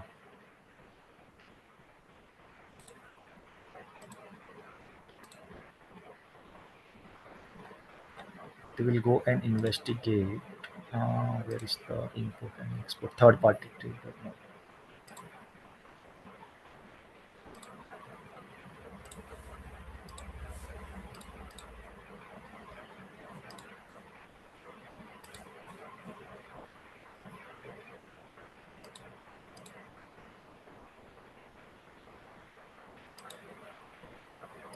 This one, right? So we'll have to connect to this much of for the data collection, right? It will go and search with this. So if for example Sudan is available, I do have, yes, it is available. See, so it is go and check from here as well. So it is, this Multigo is connected to this much of websites, and it will go and collect the data with help of these all tools, right? So this is the beauty of Multigo, right? See, I have some photographs which I captured for you.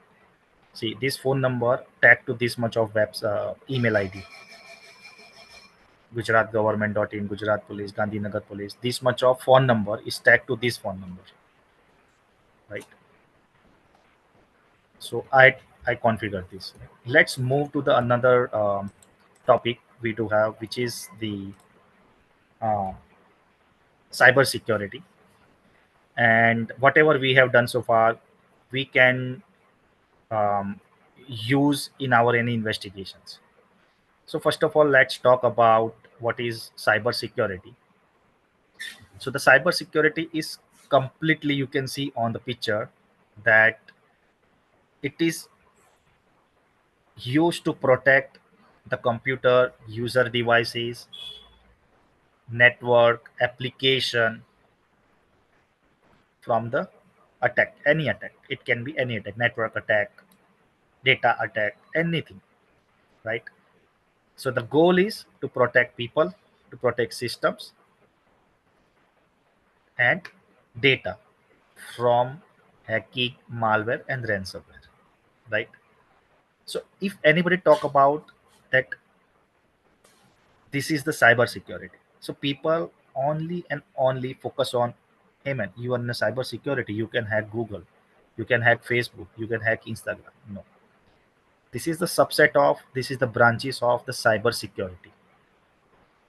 If you are going on a SOC, if you are going on a teaching side, if you are an investigator, if you are a career development site, security architecture, physical security, data security, penetration, government risk and security, right? Threat intelligence, AI security, anything, it's come under the cyber security.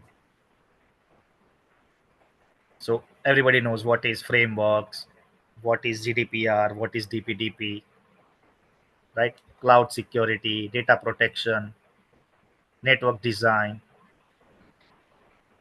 BCP, recovery, right? So earlier we talked about open source intelligence. It also comes under the cyber security, and which is a one single part of cyber security.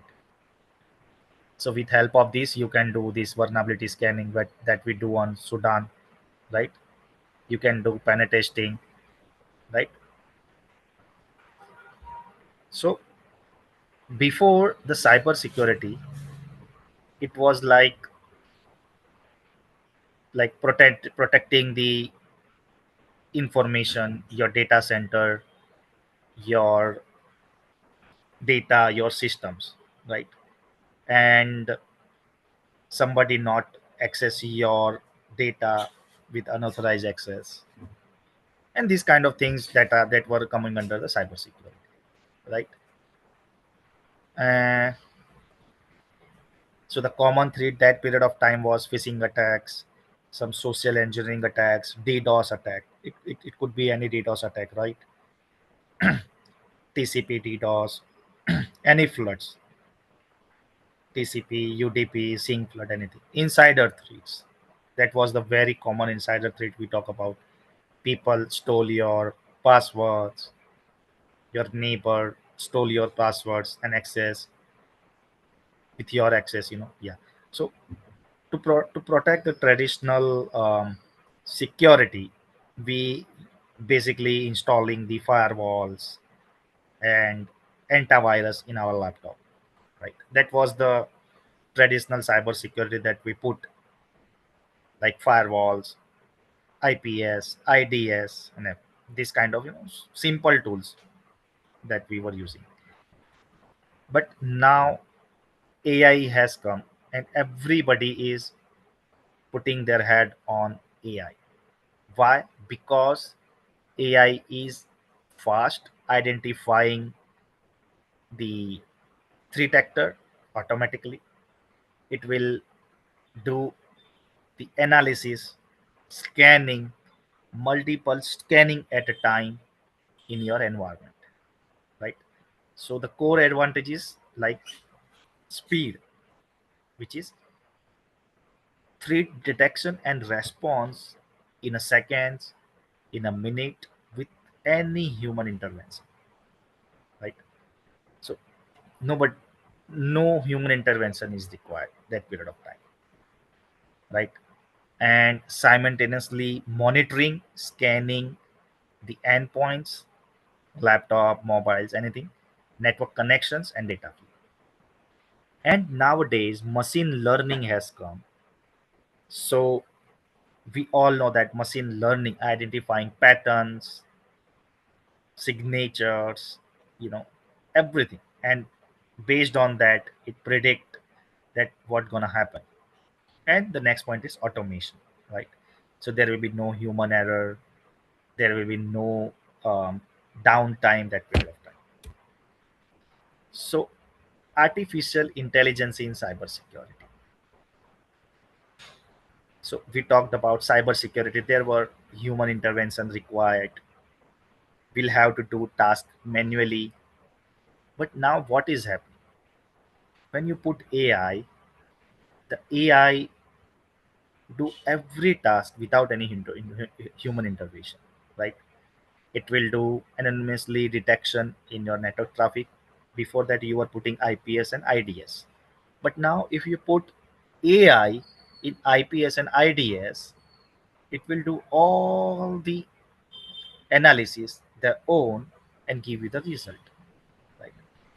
The phishing email detection, automated vulnerability detection and patching as well. Right? User authentication and access control, behavioral analysis.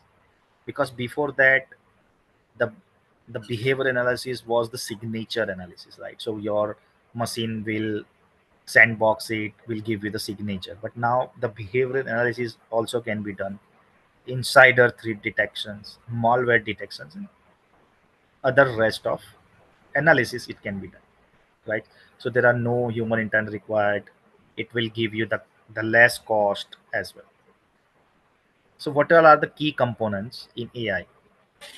So the machine learning, the natural languages we call NLP, computer vision, expert systems, robotics, and deep learning. So if you want to put AI in your cyber security, you'll have to familiar with these keywords, right? So what machine learning will do? So what machine learning will do? It will simply collect your data, analyze it, and basis on a period of time, it will develop its own intelligence and ready to take a decision and ready to stop the analysis anything. It will give you an alerts, anything it will do, but with help of data. Okay, now what is NLP? So it will help AI to understand and respond to human languages. For an example, if you go any banking website, it will give you an chatbots where you type, "Hello, my name is this. I want to know how to create a FD, fixed deposit." It will give you the whole thing. It will chat with you. It will translate your languages as well. Right now, the computer vision, what it will do. So basically, let's say with help of um, um, like visual data like surveillance, autonomous vehicles, medical imaging. So what it will do, it will AI to interpret visual data, right? Now, if you go expert systems, it will with help of set of rules, SOPs, knowledge-based article. It will read and act as an expert, human expert, and offering the solutions with help of those SOPs, right? And the last is the robotics. We all know that nowadays the manufacturing company or healthcare company, FMCG companies are putting robotics so that they can do the predefined tasks. And the deep learn, right, which is a neural network with multi-layer network to process the complex tasks like image processing, video processing, right? So before we were doing the phishing defense, the traditional like block list and rules, static list of non-malicious domains, like basic keywords. But now what happens is there are a dynamic AI-powered phishing defense, which will check the email content, it will check sender behaviors, right? Real-time analysis also do. Malware detections, fraud detections as well, right? So how AI is different? AI cybersecurity is different, right? So first of all, it will not gonna replace human, right? But what you need to do, the only human intervention required to handle the complex task, right? You will have to do some creativity, and they will give you the result, right? It will give you the enhance and support cybersecurity operations as well, like detect patterns, generate actionable insights. It will perform the automated task, like, okay. So as I said, the earlier the cybersecurity depends on signature based detection, but now it comes with the some behavioral signatures, right? And it will promptly go and check the behavior, signatures, content, everything, right? So it will give you a shortcoming traditional cyber, like reduce the false positive, improves threat detections accuracy. So why is AI in cybersecurity important? Because criminals also nowadays using machine learning automation to target somebody, to attack something, right? So the traffic, the volume is has been now increased.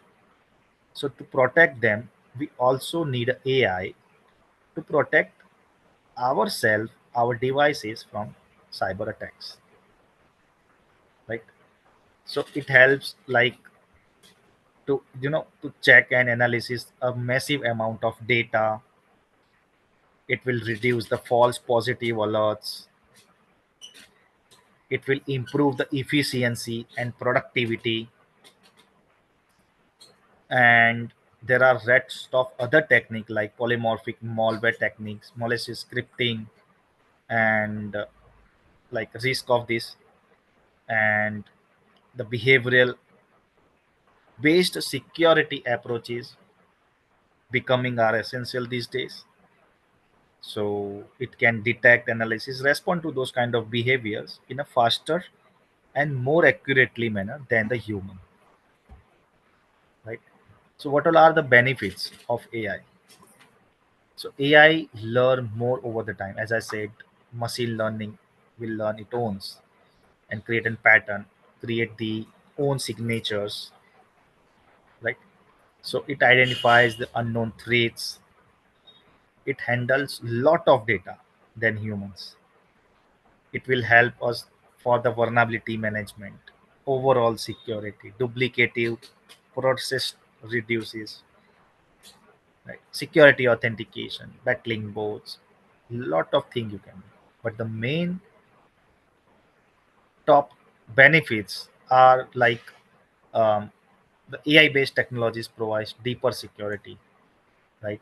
It will give you to detecting and responding the task and decrease the workload of IT security. So this is some data. Um, where if you can see the geographical hotspot, and if you can see one malware incident per this detection, one ransomware per this detection, 595. So if they will detect they will analysis 595 detection, it has a one ransomware, right? Approximately 1 million ransomware detected reported over the year. Top most industries are healthcare, hospitality, and BFSI. Cloud detection contributed 62%, where 38 detections are on premises. Behavioral based detections, you can see 553.73 million behavior based detections. You can see the numbers only, right? In Telangana, Tamil Nadu, Surat, Bangalore, Jaipur are the hotspot of the this kind of cyber attack detections, right? So when you put AI, we see the threat detection accuracy 95, false positive reduction 60%, and the response time improvement is 80%. So it is a good numbers which you see with help of AI. People has put 22 billion plus dollar in cyber security projects. The growth rate is 25 and the enterprise adoption is 65%. And these are the market leaders: Palo Alto, Sentinel-1, CrowdStrike, Microsoft Security, Sentinel-1, everything. So they are the market leaders nowadays, right? So it is safe to automate the cyber security because we are putting AI, ML, we are putting automation on the cyber security. So I would say it's a 50-50. So we'll have some best practices to follow and to automate cyber security. But although the human intervention is required, and the cyber security, the AI has to be monitored by human as well, right? So AI automation in system on such tasks like using AI, increasing the threat intelligence capabilities, saving time in discovering a new threat. Right? And we also see that now HRIT team using AI to onboard new employees, managing resources and access efficiently. Addressing the cybersecurity skill shortage, automation allows organization to enhance security operation without needing additional skilled personnel.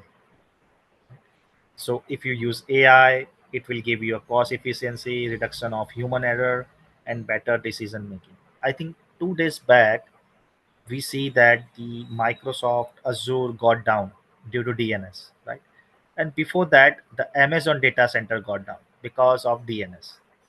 If we put AI to manage the DNS, it will predict some time back that what is gonna happen because they this AI and ML continuously monitoring the network, devices, behavior of your whole data center, all of your whole cybersecurity, right? So we can avoid this kind of such downtime in our real world at this moment, right? So what all are the tools which we can use? So you can use threat detection and prevention tools like CrowdStrike. We all know about that endpoint protections tool we have. Then there are Sentinel-1, there are Sophos as well. You can use SIEM, There are IBM Radar, Splunk. There are a lot of same tool is available. Then you can see email and phishing protection. You can use Virus Total, Microsoft Defender, right? This kind of tool you can use. Then there are network traffic analysis tool like Cisco Steelwell, Zscaler. Right? There are rest of other tool as well available for your network analysis. Then threat intelligence platforms, right? User and entity behavior analytics, automated incident response tool, Palo Alto Cortex. Currently, I've been working on Palo Alto Cortex.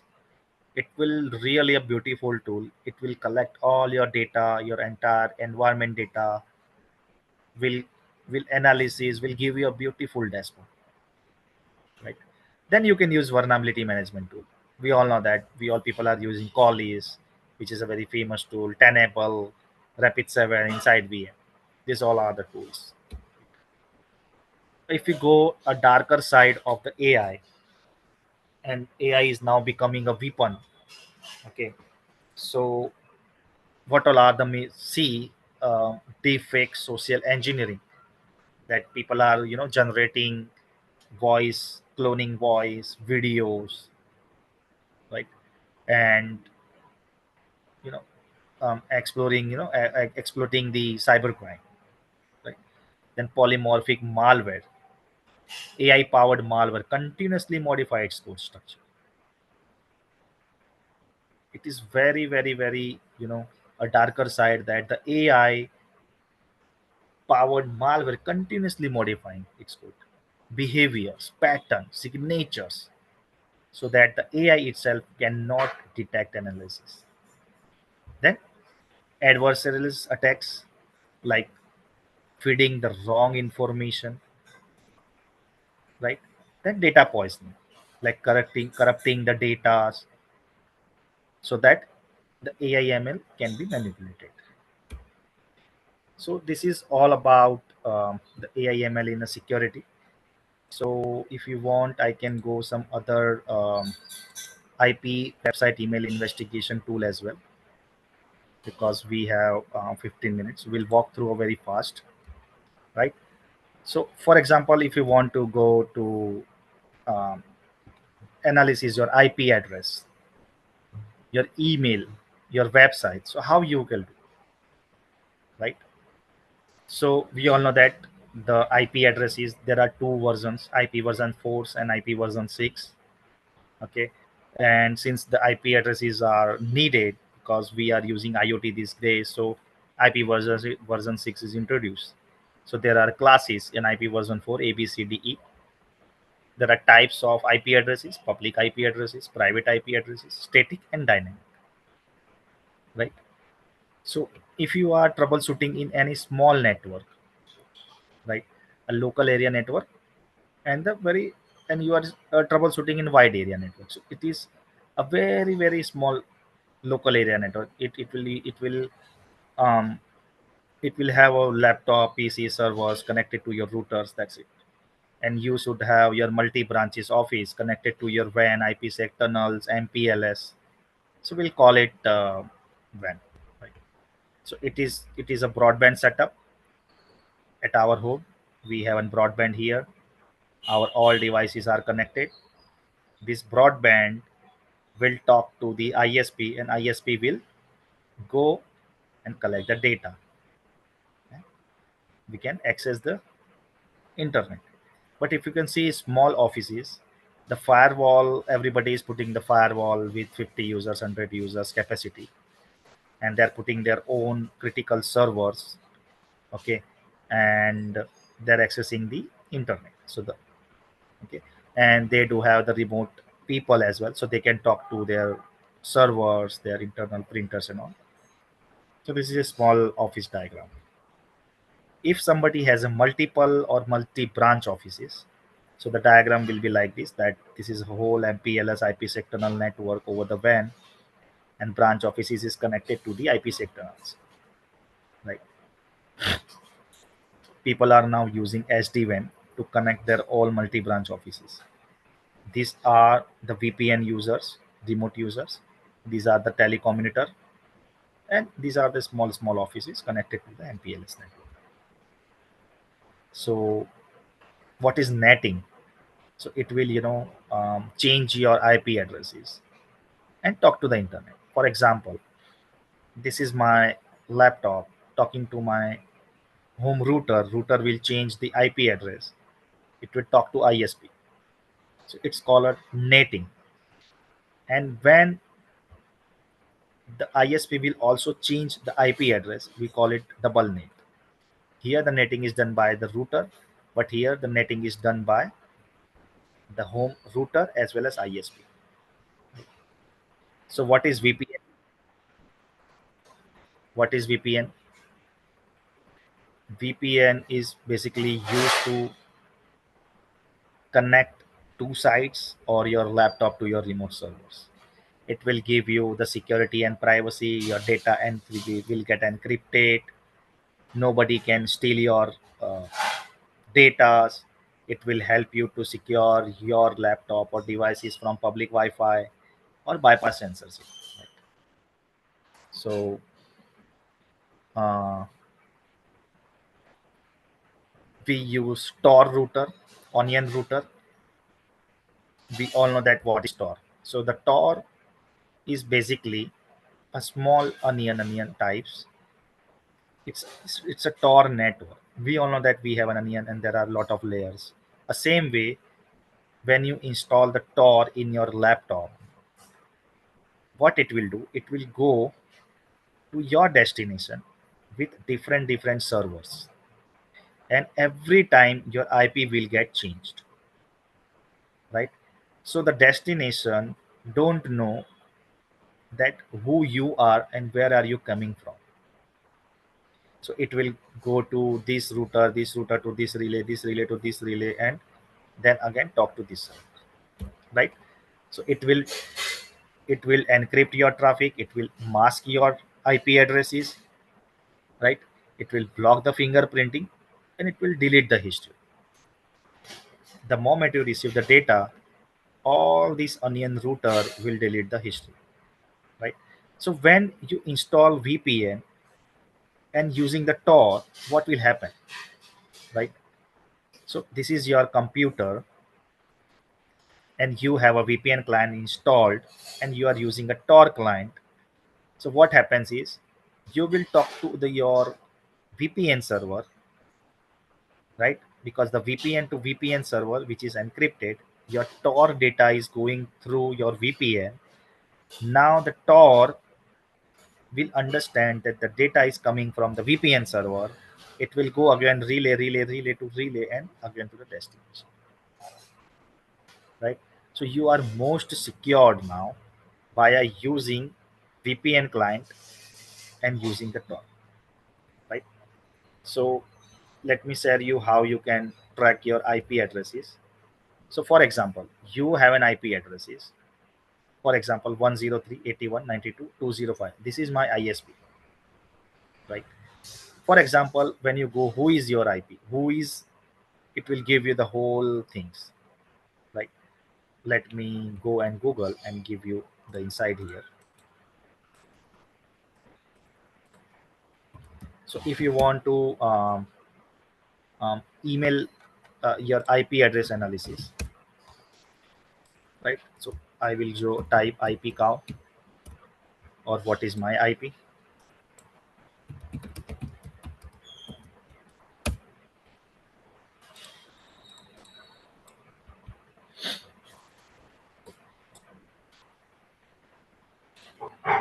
Okay, it is giving me, this is my IP, right? So if I copy this and go to the website whois.com, I will find this IP, hit enter, see what information it give me.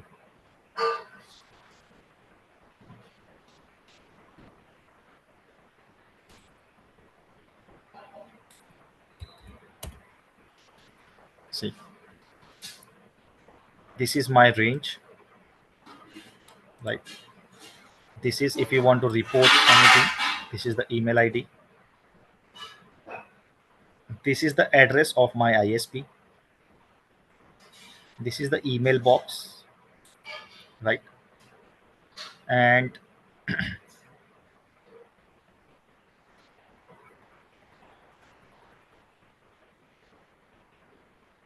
what information else is needed? Um, what is my ISP name? It didn't give me the ISP name. Okay, but here when we checked it, it gave me the GTPL is my ISP, right? But here they give me go for transportation private limited, right? So it gave you the whole information with help of IP address. Now see who is the registration contact, Rajesh Bamania, everything, right? Let me go and check.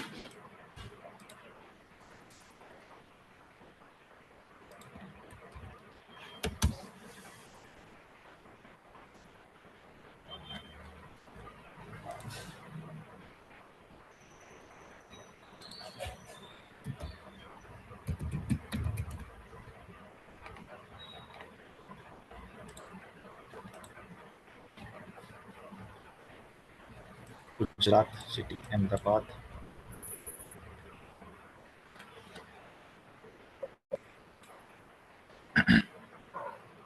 Uh,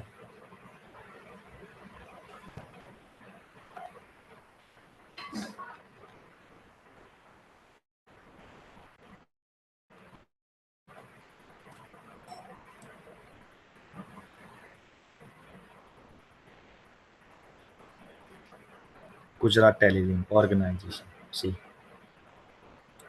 and this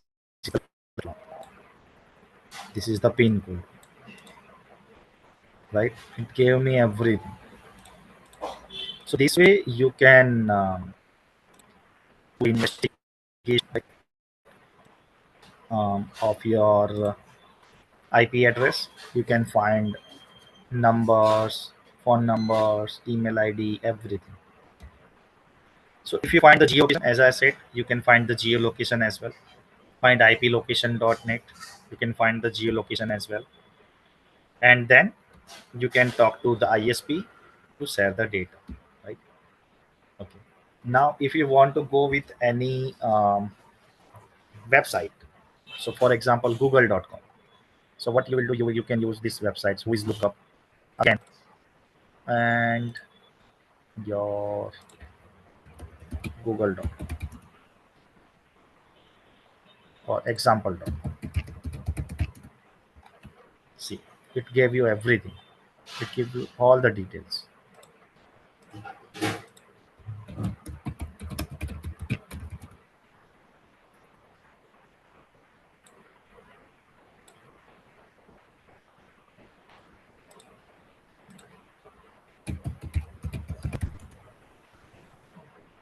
See,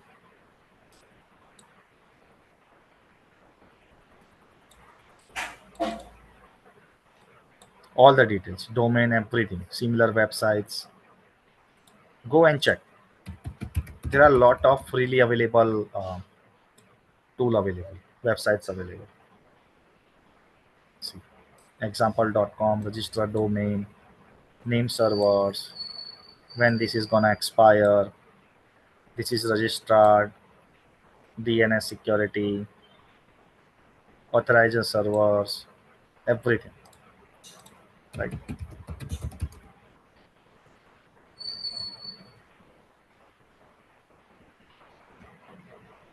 It is searching now.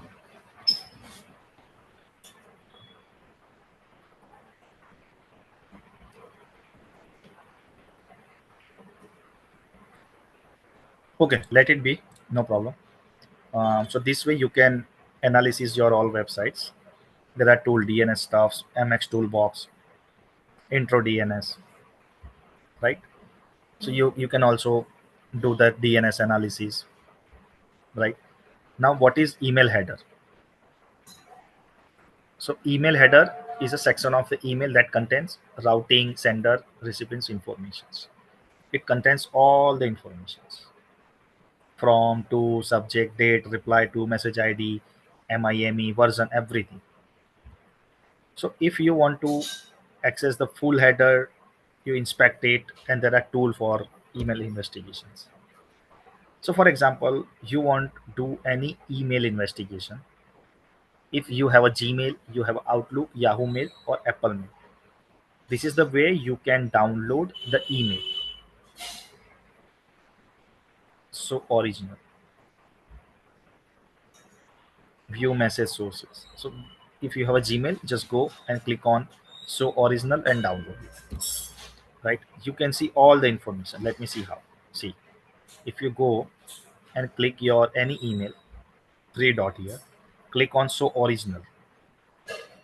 If you click on this original, you will see this kind of pop-up and copy the clipboard or download the original. There are two ways you can do. Once you download it, there are tool mxtoolbox.com. Just paste here and analysis the header. When you analysis, it will give you all the informations where it came from. See, this is the IP address 149.72.184.219. This came from this website bheave.com mailbox. This is the mailbox IP address, right? You can see all the informations. If there will be anything suspicious,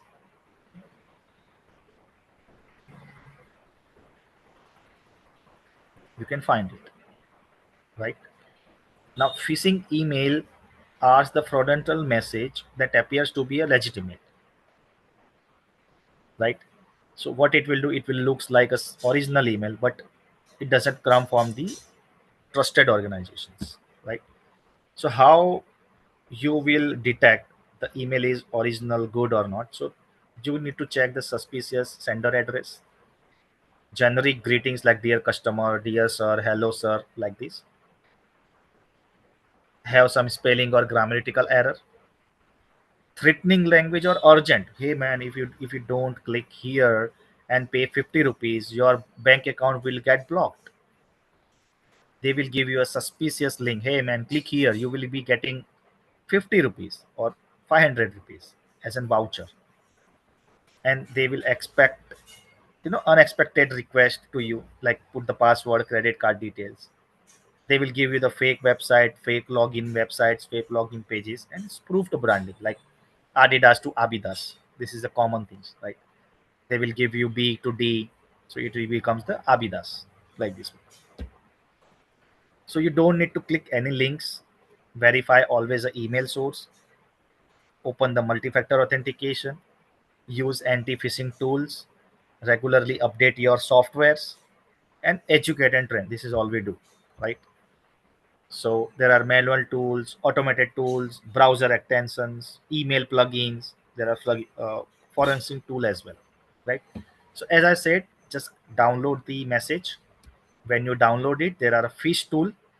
You just upload that email and analysis your all the email.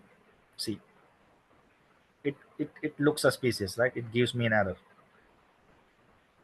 So this way you can analysis your own email and check whether this has come from the original website. It looks like, hey, this is saying hi, know your name, hey, hey Nimit, hey whatever, hey Rakesh, hey Rahul. No, this only says hi. Came from the wrong email. It is giving you urgently to click this, direct this, right? It gave you the wrong URL to click here, dear user, awkward phrasing, right? Hello, Nimish sir. Yes, sir. Kindly conclude within 10 minutes because they Yeah, have it is. they, Yeah, they it need is they gonna. need to There are. give the exam. Yeah, there are two sessions only. Okay. Okay, so see, they are giving you some wrong email ID. The signature is not there. Signature is look suspicious. It came from the wrong email ID. I mean, suspicious email ID. Everything, right? So everything is concluded now, and thank you, everyone. Thank you. It's amazing session, Nimish sir. Now, if you have any question, please kindly raise your hand so I can unmute you. Maybe you have a question regarding attendance. So we will share the last attendance link in valedictory session? If you have any question other than attendance, then kindly raise your hand, please.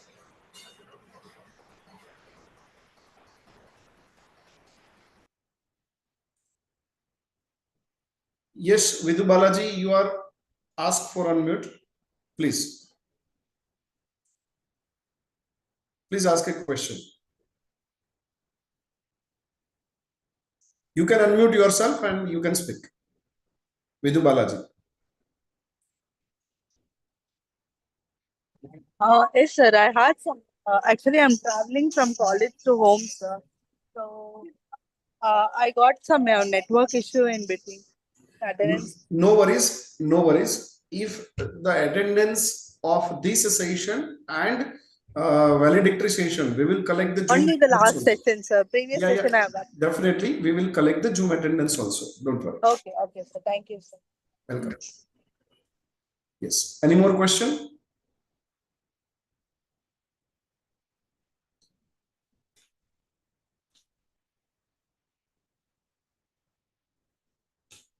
So once again, I repeat, attendance of current session will be said in a last session, that is valedictory session, 1. Second, if you have attended Zoom session, the attendance is already recorded, right? So we can intersect the same and we will give you the benefit if you have attended this session. Yes, K. Shah, you are asked for unmute. Please ask the question. Hello, sir. Yes. Thank you for the session. It was really insightful. Nimesh, sir, I have a question. Actually, I am not that pro in the cybersecurity. It's like a learning phase. Mm-hmm. So, you talked about that live camera thing. Yes. That we can track it. You were showing 2-3 cameras as well.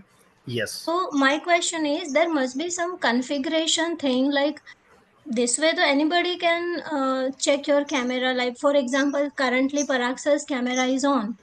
So what is the configuration? What is the trick technology behind this? Yes, let me answer you. What happens is, when you configure any cameras, there are which has to be configured on some IP addresses or some URL, right? But what happens is, there are some configurations that you configure that the camera has to be publicly open or it has to be private things, right? So you will have to set according to your choice. But Okay.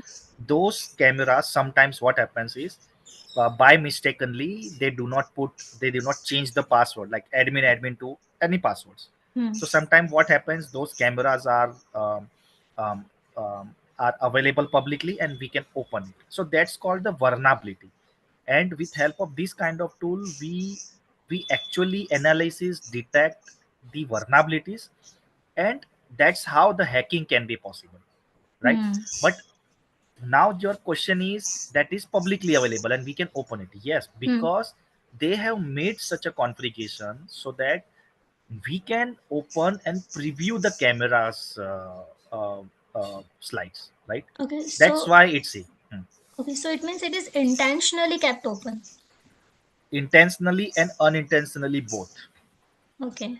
If it is unintentionally both, then the hacking can be happened, and that's why we call it cyber security is the key, where we'll have to protect ourselves, our tools, our cameras, right?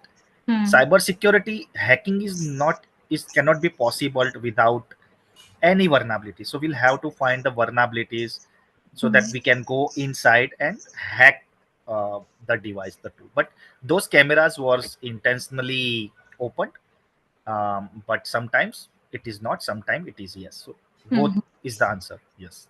Okay. Thank you so much, sir. Thank you.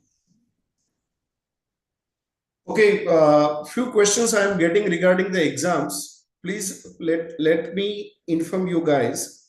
See, if you have started the exam and suppose if you have closed the window, then if you restart again, maybe a chance you are getting the expired on the top of the corner. If you are getting the expired, don't worry. Fill up all the questions, save next, save next, save next. At last you can submit. If you submit, even if it is expired, it will work. One thing. Second, whenever you submit your test, automatically your percentage will be reflected in your ATAL portal online. So you don't need to worry about that also. Attendance of this session will be definitely taken using the Zoom, as well as we have also taken the attendance of the session 1, but we are taking the final attendance in valedictory just because that you people can appear and you can attend the valedictory session. As we know that we all are faculties, so we know that in valedictory session students are not available. I hope that the teachers will attend the valedictory session. Yeah, hope you understood. Now, one more thing, you can give only one attempt. Devans Parikh ji, in exam, we are not giving the multiple attempt to our student, right? So you can give only one attempt, but you can give online exam. Just to finish it, we have only option to start time of the exam. We don't have the option to when to end. So I suggest you, definitely whenever you start, you can end within 1 hour. But I suggest you give the immediately one examination and fill up the feedback form, right? Then you will be able to download the certificate, please. Any more questions?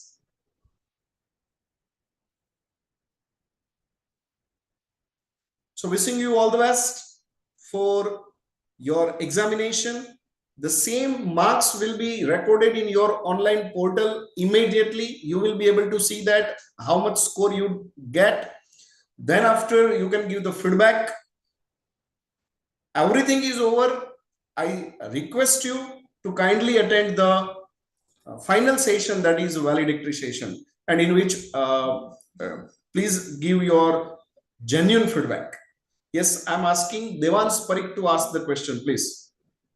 Sir, that is a wonderful session done by the Nimesh sir. But Yes. I don't have any question, but I just want to request, like, Nimesh sir, can you send the both PPT with Chintan sir or Parag sir? So you need a PPT, right? Yeah, for the reference purpose. Unfortunately, we cannot share the PPT with anybody. But if you Sir, do have any query, just Nimesh ji, I suggest sir. you, if Okay. any confidential present part is there in a presentation, Okay. kindly remove it. Okay. If theoretical portion is available, kindly combine it and then share the PDF, not the PPT. Actually, sir, what happens is people do copy and paste and represent as, other sessions as well. No So issue. If we are, yeah. if any content is not copyrighted, that particular part you can share, right? Okay, no problem. Okay. Okay. Yes, Sure. Devans ji. Yeah, sir. Thank you so much. Okay. Yes, I'm asking to Arslan to unmute yourself and please. Yes, good evening, sir. Sir, when can we start the exam? Like, can we start it after 1 or 2 hours? See, actually, I don't have answer of this because I can set only start time. Okay. And I have set the start time, that is 5. Duration Okay. is 1 hour. I don't know when, up to what time it will be running. So I suggest you, as soon as you free, kindly give the exam. Okay, sir. Okay, sir. Thank you so much. Thank you so much, sir. Thank you. Thank you. Parag ji, thank you so much. My pleasure. Yeah, so I am dropping off for the day, and I best wishes to everyone who joined the call. And thanks once again. Have a nice rest of the day. Bye bye. Thank you, Nimesh ji. Thank you, Nimesh ji. Yes, Jay sir, I'm unmuting you. Yes, sir, please. Please unmute yourself. Yes, sir. After giving the online exam, the feedback is submitted compulsory. If you are not giving the feedback online, you will not be able to see the certificate in your portal. Okay. So, without feedback, the certificate is not generated. yes. So feedback is compulsory. Examination is compulsory. Attendance is compulsory. Done, sir. Thank you. Welcome, sir. Any more questions? So all the best participants. I'm just ending this meeting now currently, and all the best for examination. Thank you all. We will meet again in a valedictory session, please. Thank you.